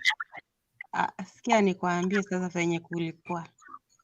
Tuliave sex tuseme saa 3, si ndio? Sasa hiyo masaa ndio unaanza kuhesabu saa 3. Sasa sikuwa na hiyo emergency pills. So si saa 3 ya usiku, ikifika saa 3 ya asubuhi hizo ni 12 hours.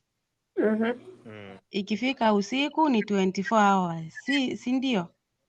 So the following day nikaambia my husband, hebu kimbia jamini ukaniletee hiyo nini katembe nikameze. Before hiyo 72 ipite. Si akaleta hiyo tembe sasa. Si imefika 24 hours usiku, si ndio? Then ikafika the following day saa 3. Hizo ni how many hours?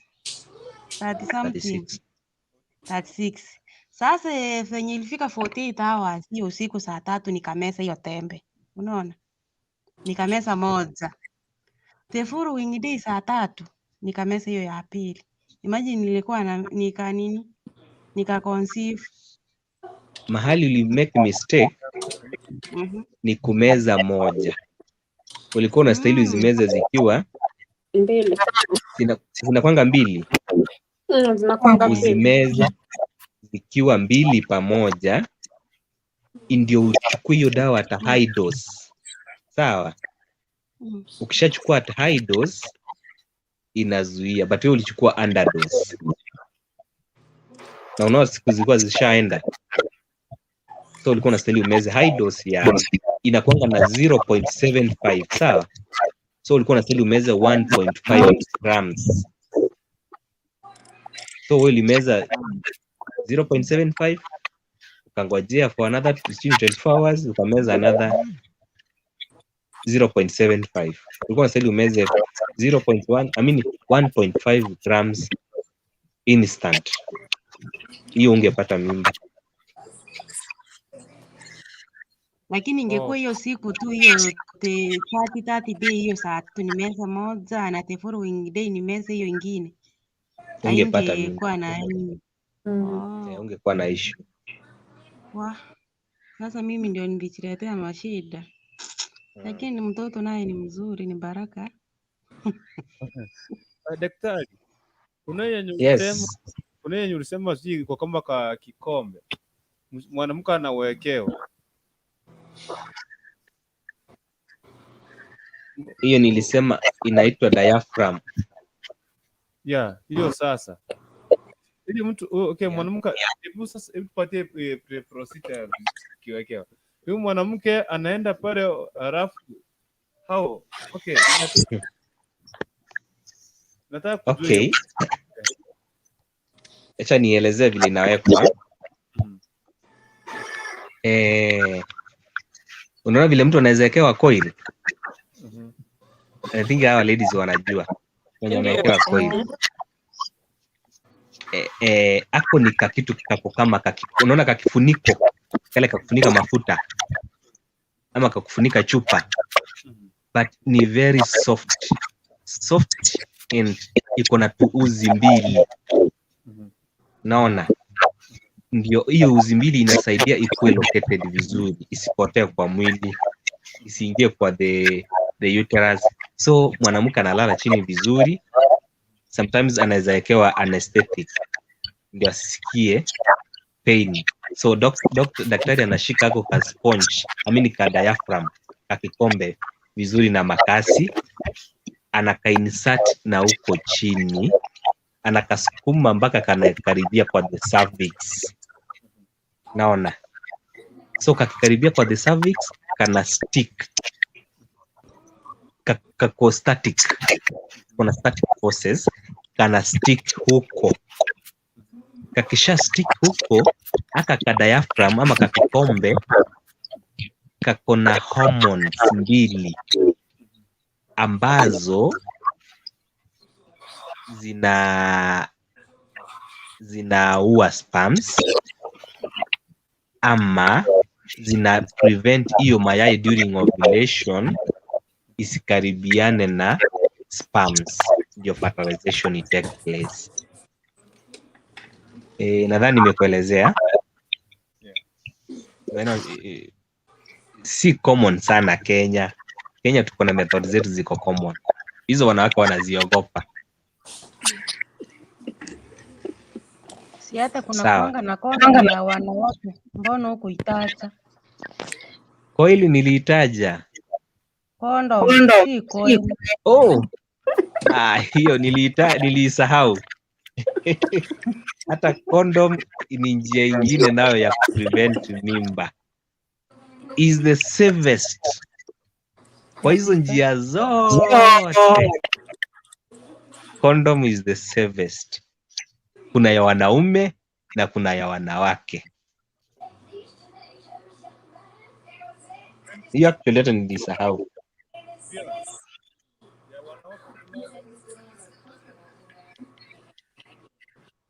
Kukuruku. Hatukusikii. Nasema aje mnanipata sasa?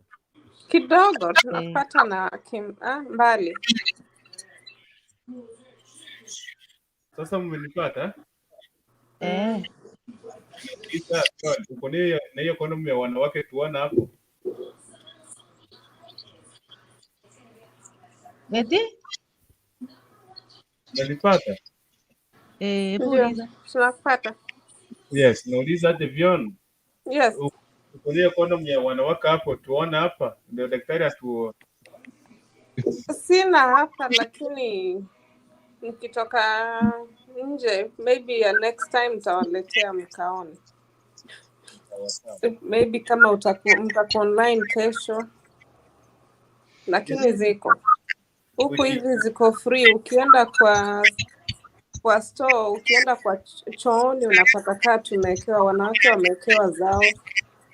Ukienda kwa cha wanaume unapata hao wako na zao. Umewekewa tu all kinds of nini. Ziko free. Tuwa sikuulizi huko kwa Waiguru. So vioni next week Tuesday utakuja nayo. Wacha na daktari ataleta sijui atakuwa tupikia. Tyson Nyakundi from Embakasi Nairobi. Following you. Thank you very much. So na kukaribisha kama kuna swali lolote kuhusu kupanga uzazi. Kwa maana nimeona tu watu wengi wakikuwa nakimbilia.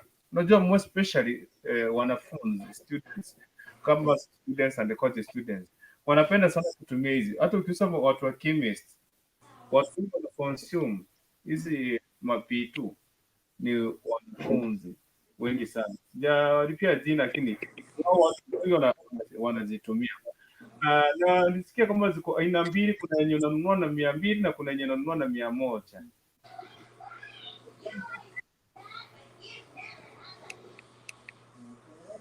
Nini hiyo kurukutu? P2 P2 ni 150 200. Okay, kuna aina mbili. Kuna aina mbili za P2. Kuna yenye original. Original ni hiyo ya packet ya green. Iko na decoration ya gold. Hiyo ni original.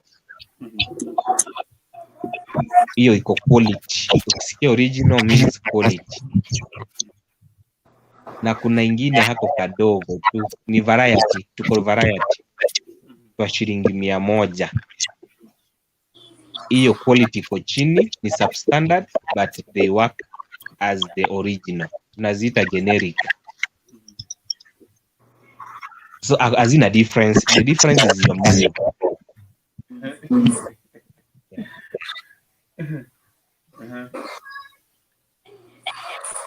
The difference is your money, but they work the same. Sasa kurukutu unataka uonyeshe hiyo condom ya wanawake? Ni condom gani? Hiyo condom ya wanawake nataka kuiona. Okay. Nafanya kazi. Wewe Mnyapsi wewe uko kwa Waiguru. Uko nayo hapo? Kama uko nayo niko nayo ndawaletea next week. Okay. Unajua kuna hospitali zingine unaendaga, unaona kama Kisi level 5. Najua ni hospitali kubwa. Hiyo ukiendanga unaonyeshwa yani every method ya family planning, unaambiwa hii iko hivi. Na by the way huko wanatakanga uende na your husband. Mkaa huko muelezewe kila kitu venye daktari ametueleza huko. So from there mjusi ni gani nataka kuwekea. Alafu na huko niliona sijui unapima blood pressure, sijui vitu mingi unapima ndio waone ni gani inafaa kwanza kuwekea. Lakini hizi zingine hizi dispensary ukienda tu ni kuwekea, ukisema ni depo unadungwa, ukisema ni coil unawekewa, hata hawezi jua kama uko na blood pressure, uko azi. Yani wao ni kukuwekea tu. Kwani watu wa blood pressure daktari hawezi wekewa hizi methods za kupanga uzazi? Sometimes ni ngumu juu ina alter sukari kwa mwili. So na ukiangalia sana hao ni wazee. Wamefika menopause. Mtu akianza kuwa na blood pressure sio mtu ako above 45 years. Hao ni watu wameanza karibia menopause. So sometimes mtu kama huyo ukimwekea hiyo method ya family planning inaweza mletea sukari, inaweza mfanya kuwa diabetic. Naona, so lazima sasa mtu apimwe ijulikane sasa kiwango yake ya sukari imefika wapi. Hapo sasa ndio utaambiwa method mzuri ya kutumia. Utakuwa advice na daktari wako depending on your blood pressure which is the best method for you ya kuanza kupanga uzazi. But for watu wanawake above 35 years au lazima wapimwe blood pressure ichukuliwe ndio wapate advice ile njia gani wanastahili kutumia kupanga uzazi. Okay. Jacking's right anasema kwamba I greet you all. Hamjamboni, hatujambo sana. Shadrack Ontunga, niulize swali lako kabla ya Eminapsi kuongea nani. Niulize daktari, which method iko sawa ukiwa na mtoto chini ya miezi 6?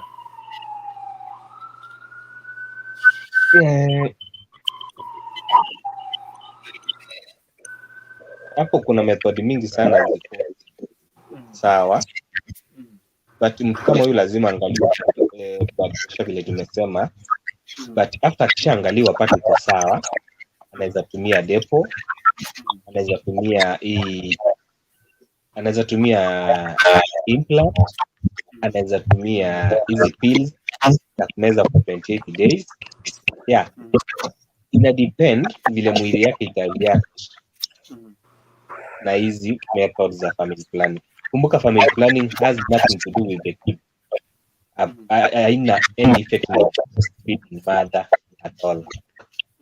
So ni kulingana na vile mwili yake itafanya cooperation na hiyo njia ya kupanga uzazi. Akiona hii iko sawa, imletei madhara, aende na depo, aende na hii ya 28 days ama aende na hii ya 20 days. But mimi na recommending sana kwa wanawake ambao wananyonyesha, kuna hizi pills, family planning pills za 21 days. Hizo ziko sawa kwa mwanamke mwenye ananyonyesha, na depo iko sawa. Nimesikia hizo za sasa mimi kama mwanaume, kuna hizi njia za wanaume, kuna wengine wako nasema, kuna wengine nimesikia hapo za wanaume. Kabla sikuja swali kuhusu hapa njia za wanaume hapo kwa wanaume, nauliza kwanza Eminapsi alikuwa anazungumza, sijui ni Eminapsi, sijui ni Vion, kisha baadaye niuze kwa wanaume. Yeah? Yes, Eminapsi, nafasi yako kabla sikuja ya. Nilisikia daktari sema sijui pressure. Nawe ni nani?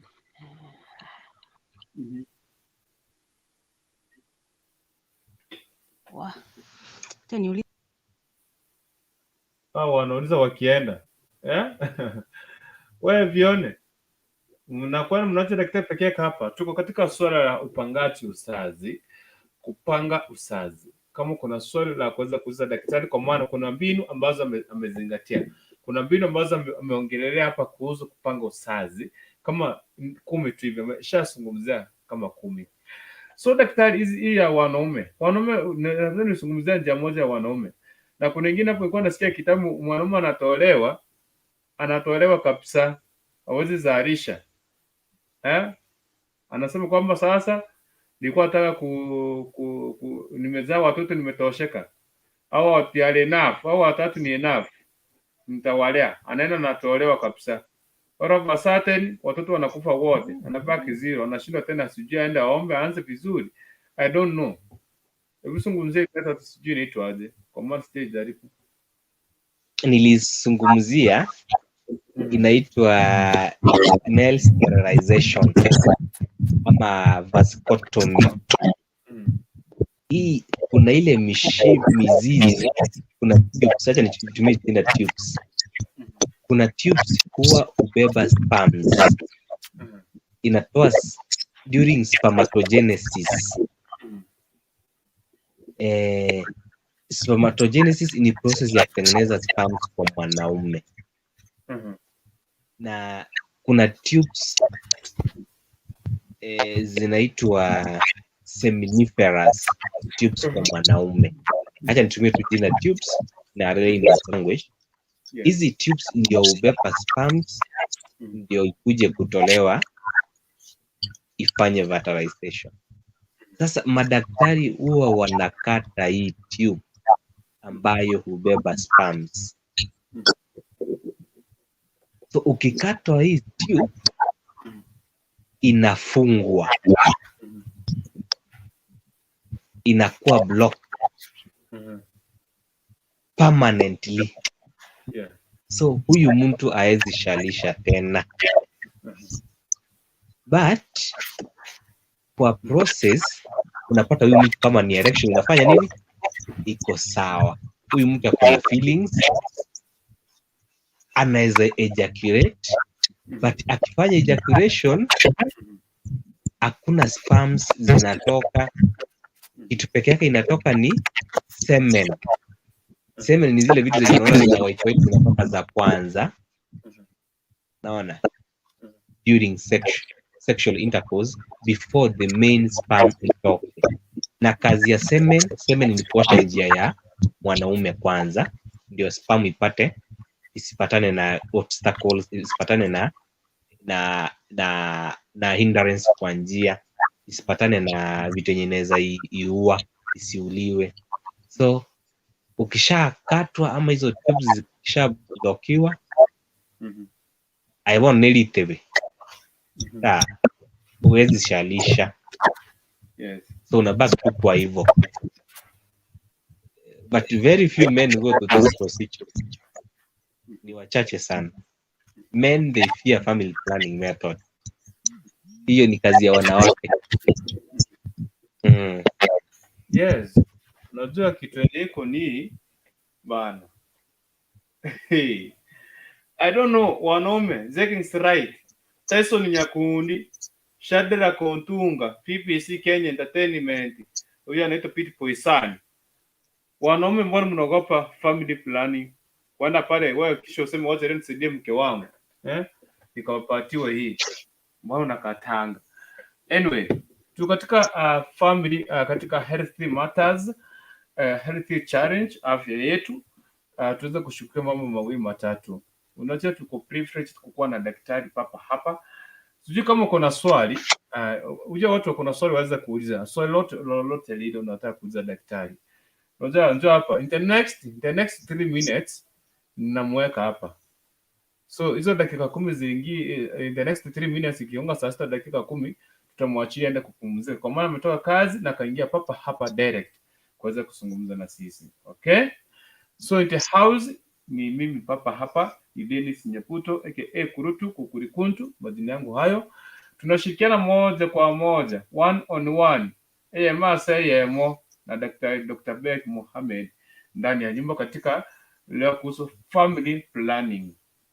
So daktari, katika hii section ya family planning,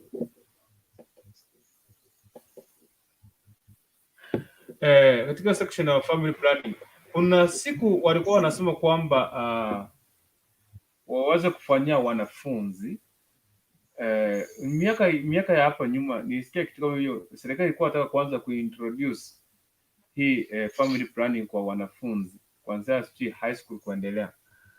Labda aje tu niulize hili swali, labda hii kitu kilifikia wapi?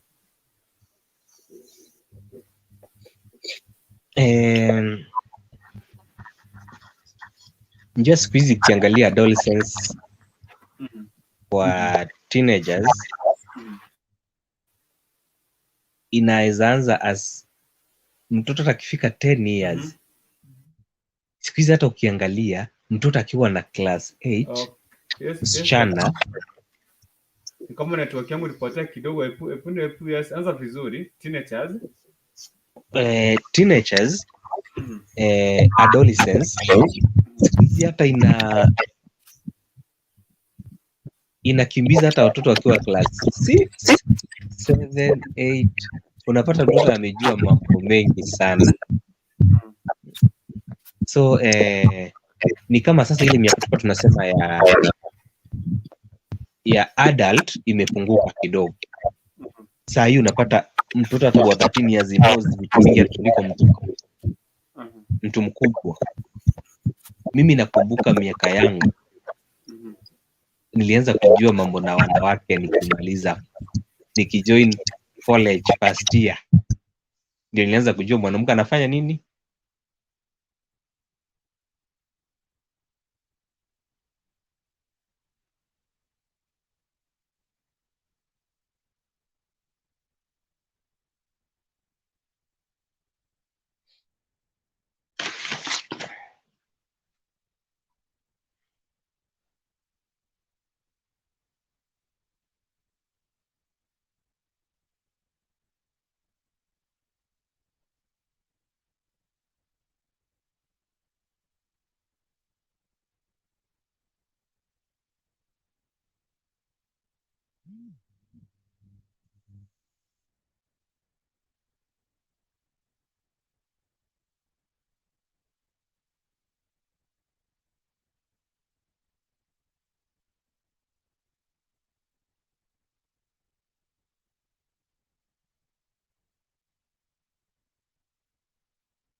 Oh, pole sana guys, I'm very sorry, I'm very sorry.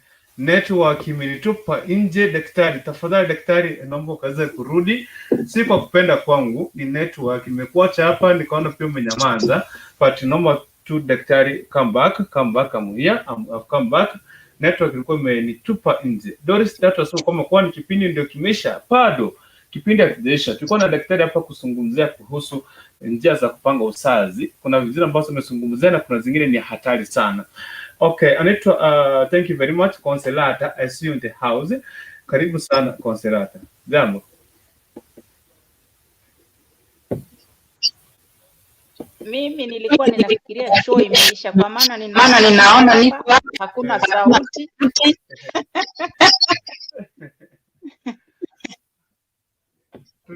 Bado tupo. Shida imetokea ni ile network Lakini ninamshukuru Mungu kwa wema wake, na pia kwa hii show nimefurahi sana kwa sababu pia na mimi hapa leo najifunza mambo kem. Nashukuru sana, na pia nataka kuwapongeza wote ambao wanachangia kipindi, wote ambao wamesubscribe, na ninaomba pia wakaweze kushare hii link ama yes, ili marafiki zao wakaweze kusubscribe so that we can support this TV, Hot TV, tukaweze kuisupport, manake kazi ya kusimama na mtu, si lazima umpatie pesa. Unaweza ukasubscribe kwa channel hii na inakuwa ni vizuri. Sasa unaona vile mmeleta hapa saa hii mambo mazuri. We are learning various ways of family planning and their effects. We are really grateful. Na tunasema tu asante sana. May God bless this TV in Jesus name. Thank you very much. Thank you very much, Reverend Consolata. Sijui kwamba ni njia zipi unajua za kupanga uzazi zingine ziko ni hatari, kwa sababu daktari ni kama ameenda kukunywa kitu kidogo, alikuwa ametoka kazi, labda anakunywa kitu ndio aweze kurejea kusummarize. Labda nimejua kwamba kuna baadhi ya wanawake ambao wanafahamu njia zingine na kuna zingine ziko hatari.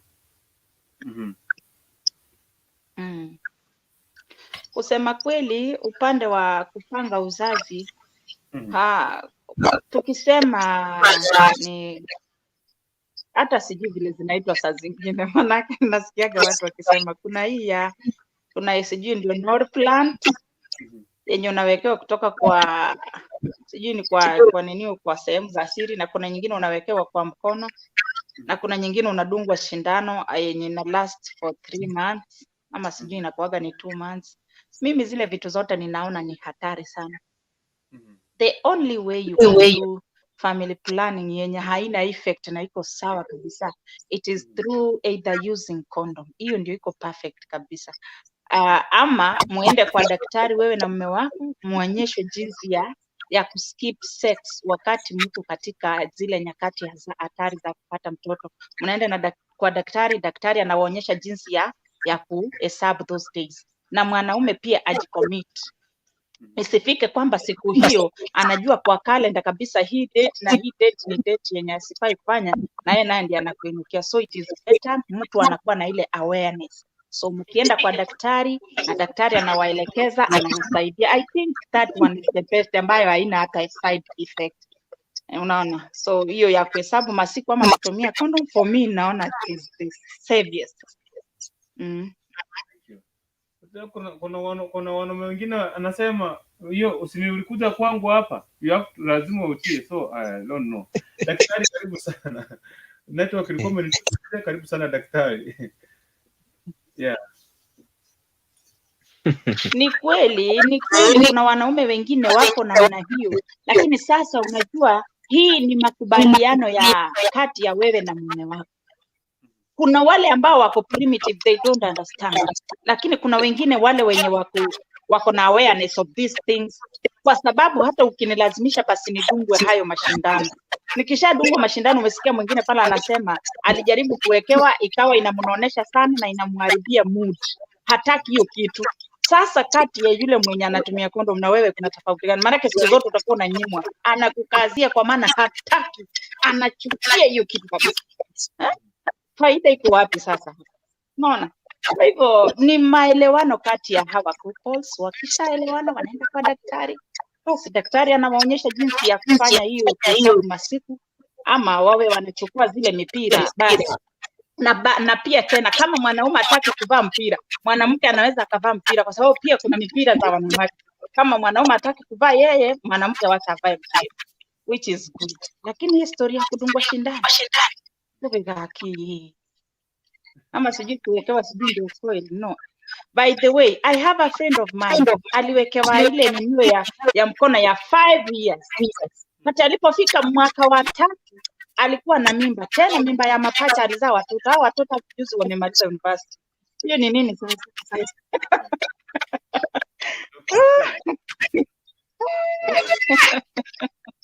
Kwa hivyo sometimes family planning kweli ni hatari, but ile yenye haina hatari yoyote na yote ile ya kuhesabu masiku, bora tu mmekubaliana na mume wako, ama mvae mpira. Kama mwanaume hataki kuvaa mpira, mwanamke avae mpira. That is all what I can say. Okay, thank you. Shikilia hapo Consolata. Dr. Mohamed, kwa nazungumzia swala la wanafunzi kuweza kuna serikali kwanza itaanzisha mpango wa kupeana family planning kwa wanafunzi. Ulikuwa unazungumzia kitu pale kama watoto wa siku hizi adolescents and whatever. So wacha tuendelee hapo. So nilikuwa nasema siku hizi adolescence hata inaanza kuanzia miaka 8. Chakula siku hizi watoto wanakula zimeleta mwili kurespond haraka sana, si kama zamani. Sasa ndio unapata siku hizi watoto especially wasichana wako na mwili. Unapata mtoto ni 8 years but ako na mwili mkubwa na anajua ako sexually active. Naelewa mtoto kutoka 8, 9, 10 mpaka 15 years unapata huyu mtoto hakuna kitu hajui, hata amejua kulala na wanaume. So ndio maana hata serikali ilikuwa inasema at least hawa watoto, kama kuna mbinu, kama kuna njia ya kupanga uzazi, hawa watoto waweke kwa hiyo, wakwe kwa hiyo mradi. But ilikuja ikakataliwa kwa maana hawa watoto bado ni wachanga, huyo mtoto hajafika ana adult age. Na mind you, unastahili kujua njia ya kupanga uzazi ni very safe kwa ule mtu mwenye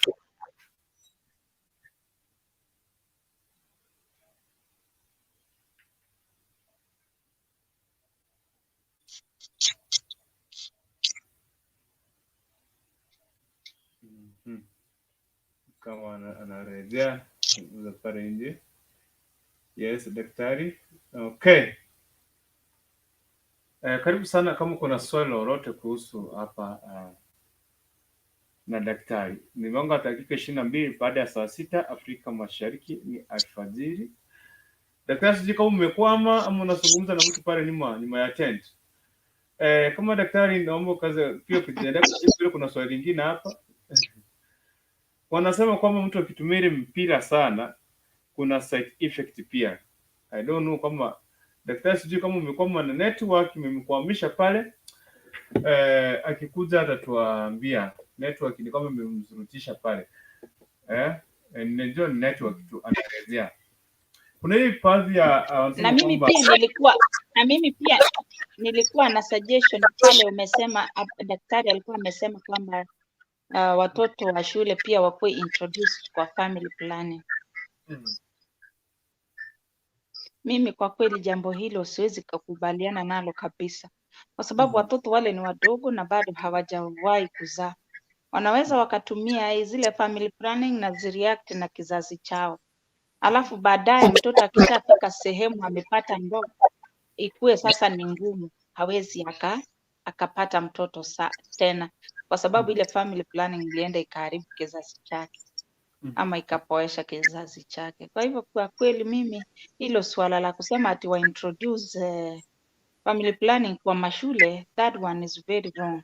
Wacha mtu azae, manake mtoto anapozaa haina shida, badali ya azae asikie ule uchungu, so that she can learn, ajue kwamba surely kumbe hivi ndio watu wanapitia ama hivi ndio kuna kuanga, ili akalan a lesson. Unaona? So afadhali waachilie tu wazae, kwa sababu ukiona vile Mungu alituumba, asili yetu ni tuzae tujaane. Kwa hivyo let them give birth kwa kweli, kwa sababu ni vibaya sana. Wao bado hawajakuwa kama watu wazima, lakini wasiwaintroduce hizo maneno. Let them just wafanye sex na wazae, kwa sababu kusema kuwapa family planning, kizazi kijacho hatutapata watu. Itaendelea kupungua. So that was just my suggestion. Are you aware 30% ya wanafunzi wanatumia njia za kupanga uzazi, lakini kuna zile njia serikali haijui, na labda ni mama tu anajua, labda wazazi wanajua ama hawajui. Are you aware of that? Surely I'm not aware. Kwa maana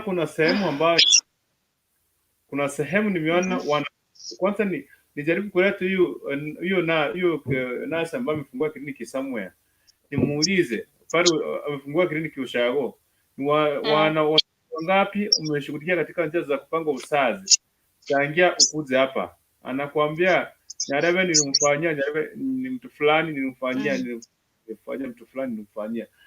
Unaona sasa, ndio maana yake naona kwamba kuna baadhi ya ile chini ya Yes. siri tu 30%.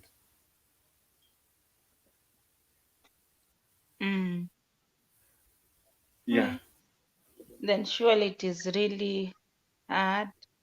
It is really hard, so we need God to intervene in this, kwa sababu kweli it is very dangerous. All right. Mm. Ni ndani ya Kisi Hot Okay, TV. thank you. Nimeenjoy the show. Mimi nataka kutoka sasa niende kulala. Thank you very much for doing it. Asante sana. Thank you. Thank you for joining Hot TV. Okay. We want to talk 1, 2, 3, 4 things kuhusu njia za kupanga uzazi. Kama unajua madhara yote, ndio leo nimekuja kujua kwamba kuna baadhi ya njia zingine ambazo zina affect, zinaumiza. Most especially tunapenda kutumia P2 and whatever. Those one that the ever dangerous ways. Wamesema kwamba the safest ways za kutumia za kupanga uzazi ni ile kuweza kuhesabu siku zako and you unajijunga, unaelewana na mzee. That was the best way to keep you safe. Pia njia nyingine ni ile ya kuweza kutumia condom na zingine mingi. So tuliambiwa kwamba tuko na path ya njia karibu 50 za kuweza kuzuia ama za kuweza kupanga uzazi, lakini hivi leo tukazingatia 10 zile za muhimu sana. Hizo ndizo daktari aweza kuzingatia hivi leo, na tukaona asilimia kubwa sana inachukuliwa na wanawake ambao wanachukua hiyo, wanacheza katika hiyo nafasi hiyo ama hiyo sehemu kuweza kuhakikisha kwamba wanapanga uzazi ndio wasiweze kuzaa ovyo.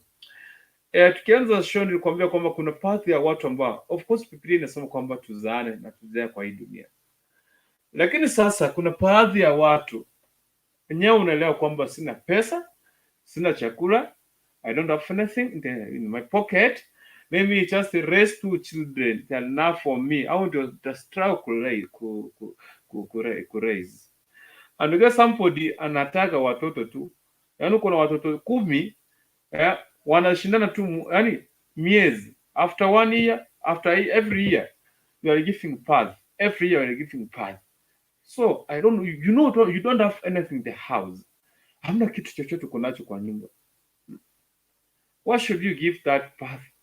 Rate birth haiko yenye ko high, you just kuzaa tu, kazi yako ni kuzaa, kitanda kuzaa, you don't want to even to kujizuia, you get drunk, just get drunk. Watu wanakuja tu kazani kuzaazaa. Kuna watoto unaweza tengeneza shule yako pale nyumbani. When at these children hawana nguo, hawana chakula kukula cha kutosha, watoto hawaogi, hawashughulikiwi, hawana parental love. I don't know. Okay? Tuko katika hiyo topic, ndio hapo tuweza kuzungumza hii. Watu wakimbia hapa sasa. Tumeshamaliza topic about family planning, kwa sababu daktari naona pale ni kama ashaenda, network imemkataa. Na mjue kwamba daktari amekuwa na sisi hapa, atumnunulie internet, ana sacrifice, anatoka kazi, anakujanga hapa immediately. So tukimwona amepotea, we have to excuse him, lazima tuweze kumexcuse kwanza kama hayupo hapa. So watu wakimbie, linki kwa hapo chini, njoo hapa sasa niwaambie on what is next, what to do. Tushamaliza sasa hii masaa mawili, tushaongea kuhusu njia za kupanga uzazi, tushamalizia hapo. So the next minute, hiyo linki kwa hapo chini, watu wajaje hapa kwa screen, tupige mshana kidogo, tupige mshana kidogo. Nitakwambia tupige mshana kuhusu nini. Kwanza ndio tupige mshana hapa. Why do you get these people? Sisi ambao tuko maskini hohehahe, hatuna kitu pale kwa nyumba, we are the first people to give children, kuzaa tu. Birth rate ni sisi ndio iko high. Every year you give unapeana tu, kazi yako ni kutaga. I don't know kwa unajari kwamba hao watoto, kwamba hao wawili wamekushinda ku raise, school fees imekuwa stress. So hao wenye unataka kuleta hapa wote unapeleka wapi? Unapeleka wapi? Another thing, we let us compare. Angalia mtu ambaye ni maskini na mtu mwingine tajiri. Somebody said that he can have 3 children, 2 children. Look at Barack Obama. How many children does he have? Wako watoto ngapi? Yeah, look. Who was the president of America? 3 children. Yes, he can own in every country. Anaweza kuwa na mwanamke na aweze na kila mwanamke mzalia watoto 10 hata 100. He can manage to maintain them very well. But sasa sisi wenye hatuna, we just give on giving pal. Yeah? So nishawapatia link hapo, watu wakimbie. We talk 1 2 3 before tuweze kusonga in the next level. Ni ndani ya Kisi Hot TV na mimi papa hapa ni Dennis Kukulikuntu. So yeah, if you are new to the house, subscribe. If there's no police coming in the next 1 minute, ndasema good night, goodbye. Thank you for joining at Kisi Hot TV. So nikileta hii, nikirejea papa hapa, itakuwa nafanya hivi. Wacha nileta hii, nikirudi nikuweza kuhakikisha kwamba nikumaliza kama familia. Ameenda wapi?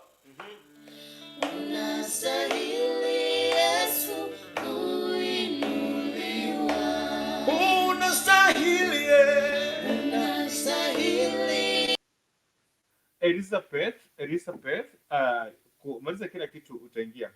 Maliza everything. Just allow, connect. Andika jina hapo chini, unaona umeandika Elizabeth.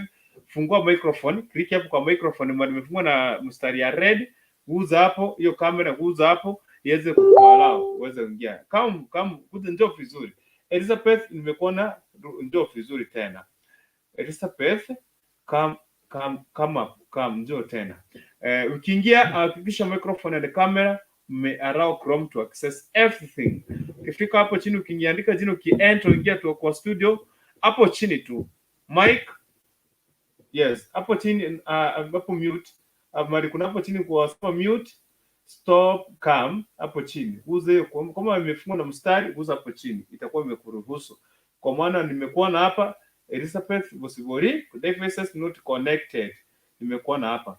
So nikiona watu nipatie hii wimbo, nikiona kama imekuruhusu nitakuleta kwa screen tupige mshene live and direct.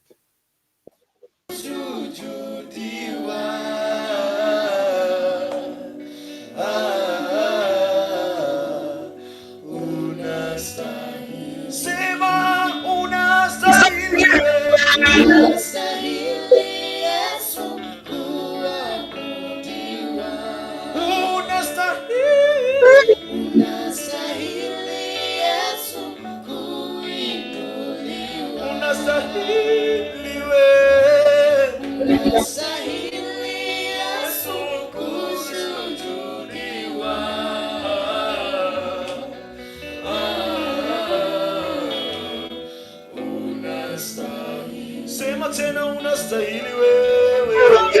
Unastahili Yesu kuabudiwa. Unastahili Yesu kuinuliwa.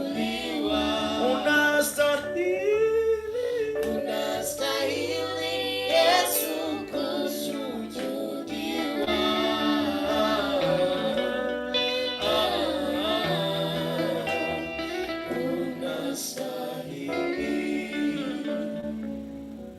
Sawa, it's like that, but sure msahau. Like lazy unafika mwisho unasahau ulikuwa unaimba alto unarudi tu soft. Oh, linda hiyo. Yeah.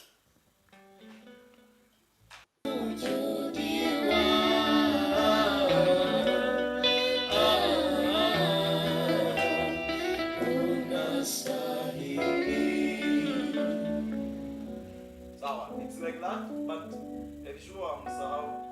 Like lazy unafika mwisho unasahau ulikuwa unaimba alto unarudi tu soft. Oh, linda hiyo. Yeah. Si hapa sawa?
unastahili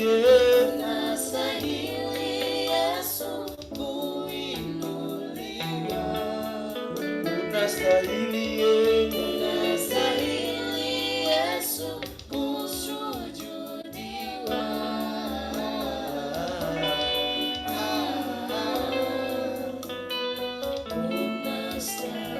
Sema unastahili wewe, unastahili Yesu kuinuliwa,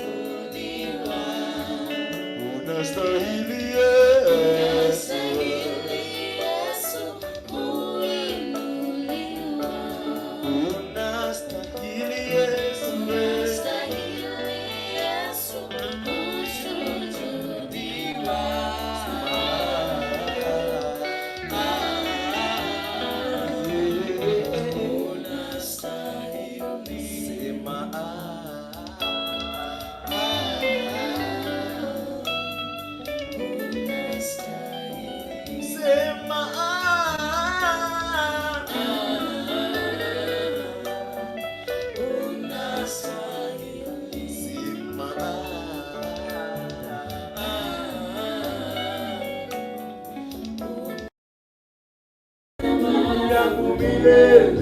Yesu nikuabudu, nikuabudu Bwana, nikuabudu, ndiyo tamaa yangu milele. Yesu nikuabudu, nikuabudu Bwana, nikuabudu, ndiyo tamaa yangu milele. Yesu nikuabudu, nikuabudu wewe, nikuabudu Bwana, nikuabudu, ndiyo tamaa yangu milele. Yesu nikuabudu, nikuabudu wewe, nikuabudu Bwana, nikuabudu, ndiyo tamaa yangu milele. Yesu nikuabudu, nikuabudu, nikuabudu Bwana, nikuabudu. Waya.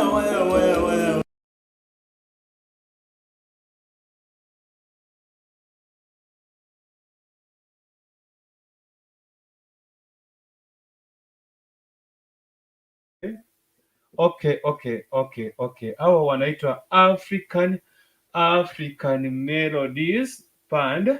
Tutakuwa na wao katika siku ya Jumapili, Worship Night Experience 1-on-1 live kutoka hapa studio zetu za Kise Hot TV. Tutakuwa na wao live performance. Watu wasiweze kutembea basi kwa Jumapili. Jumapili hii ambayo tunaelekea itakuwa tarehe ngapi by the way? Ya tutakuwa na wao lakini Elizabeth Bosibori wa noma sana. Kwa sana network imekukataa, sijui network, but I appreciate for you guys for joining at Kise Hot TV. Tumesha mawili matatu. Wacha moyo wako waweze kumwabudu Bwana. Chukua nafasi yako, mtukuze Mwenyezi Mungu, muabudu kwa kila jambo. Ambia Bwana wewe ni mtakatifu, wewe ni Mungu mwenye enzi. Bwana kupokea sifa zako zikimdiwa milele. Mtukuze Mungu wakati uko na nafasi. Wakati uko na nguvu, chukua nafasi yako kuweza kumtukuza Mungu. Mwambie Bwana wewe ni Mungu juu ya miungu. Umetukuka milele na unatamalaki milele. Pokea sifa zangu, pokea utukufu wangu, pokea sifa zako Bwana. Pokea utukufu wako. Wacha kila inji, wacha kila dunia nzima, kila kiumbe kikainama mbele yako na washe 24 na malaika wakisema kwamba wewe ni mtakatifu sana umetukuka milele. Wakati huu watu wangu inanipidi nikaweza kuondoka, dakika ni saa 6:03. I see you, or you have come as well as tukiwa tunaondoka, but I thank you for coming back. Bosibori naona hapa inakataa pado, Bosibori pado inakataa. 3. Hello to you my brother, thank you very much. Nashukuru sana for coming. Ni mwendo wa saa 6:44 tangia mwendo wa saa 4 tumekuwa hapa. Tumeweza kuzungumza mambo mawili matatu kuhusu jinsi ya kupanga uzazi. Tumefunza na Daktari Mohamed. Kile kitu ambacho umeona daktari amekufunza ni muhimu kutoka hapa. Ndio kwamba ukaanza kuchukua kile kitu ambacho ni kizuri, kile kibaya ukakiache. Chukua tu yale maarifa mazuri ambayo ataweza kukujenga. Na obvious tumeambia kwamba kitaka kupanga njia ya uzazi ama family planning, and if you are married, make sure fanya hivi. Kaa chini na mzee wako, zungumza maneno mawili matatu. Ambia husband, wanataka tupange uzazi. Tusiwe tu tunazaa tu. Tumesema yani kazi yetu ni kuzaa, ni kutaka tu watoto. Unataka tu. Hali hali una kitu chochote, una chakula, una mavazi. Watoto wana kushinda kulea watatu. Mpaka tumekuja kukombea kwamba mtu ambaye ni tajiri ukimfanyia comparing na mtu ambaye ni maskini hohehahe. Maskini hohehahe kuna watoto wengi sana. Tajiri kuna watoto wawili watatu. Wengine wapeleka watoto wapi? Una chakula. Tupange uzazi. Tutafute njia nzuri za kupanga uzazi. Yale mazuri tumejifunza, wacha Mungu akaanze kutusaidia na tuweze kuendelea. Siku ya kesho tena ni siku nyingine, tutapatana hapa ndani ya Kisi Hot TV. Sina la ziada ila tu nikumshukuru Mwenyezi Mungu na kwa nafasi na kwa wakati huu. Tunapoenda kuondoka, Mungu akaanze kutongoza kwa kila jambo. Na tufunge macho tunapoenda kuomba.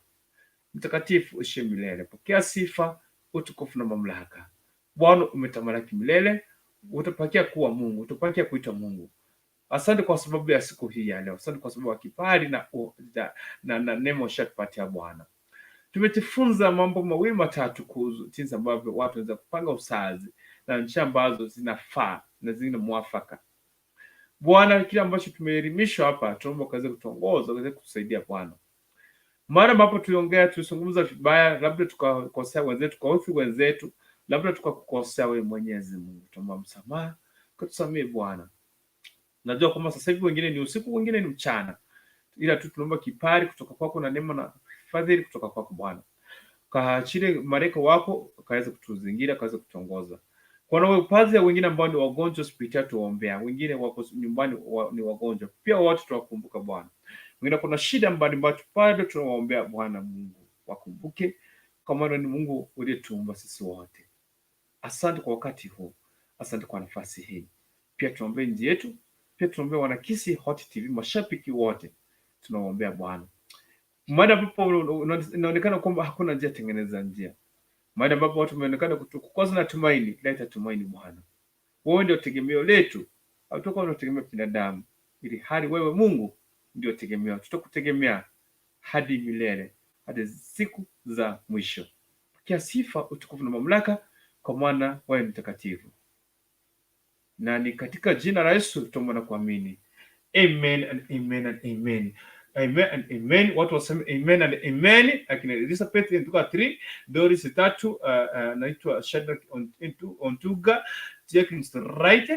Watu wote akina watu wote akina Tyson Nyakundi, PPC Kenya, Peter Poisane, Vian Odhiambo, akina Emmy Nyaps, akina Gertrude, Celestine Nyagaka, all watu wote. I say thank you very much for joining at Kisi Hot TV, TND Media.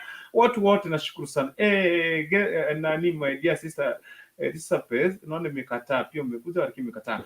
May God bless you so much. May God bless you so much. And now may the grace of our Lord Jesus Christ and the love of God and the fellowship of the Holy Spirit be with us now and forevermore. Amen and amen and amen. Shalom, shalom.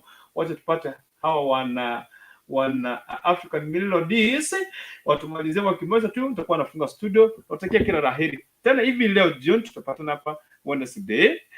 Wednesday tutapatana hapa. Tutakwambia tutapiga nini? Kikwetu. Tutakuwa ndani ya Kikwetu hivi leo. Ila tu may God bless you. May God bless you guys. Ndio tamaa yangu milele.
wangu. Breathing yako ikuwe iko comfortable so that kila word isikike. Hiyo kitu umefanya, umetumia hiyo breath.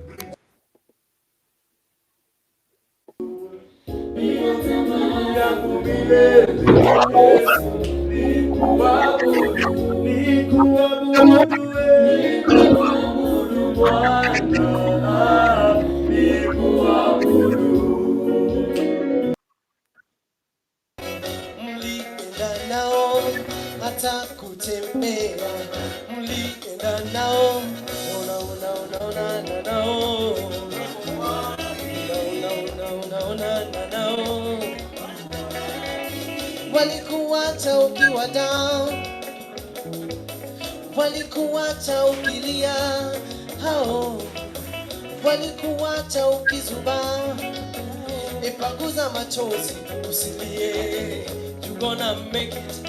Kumbuka Sara alipata mtoto baada ya kuvumilia, kesho itakuwa shwama na wewe. Macho, ipanguza macho ili uone mbele, panguza macho ili uone mbele, utacheka tena.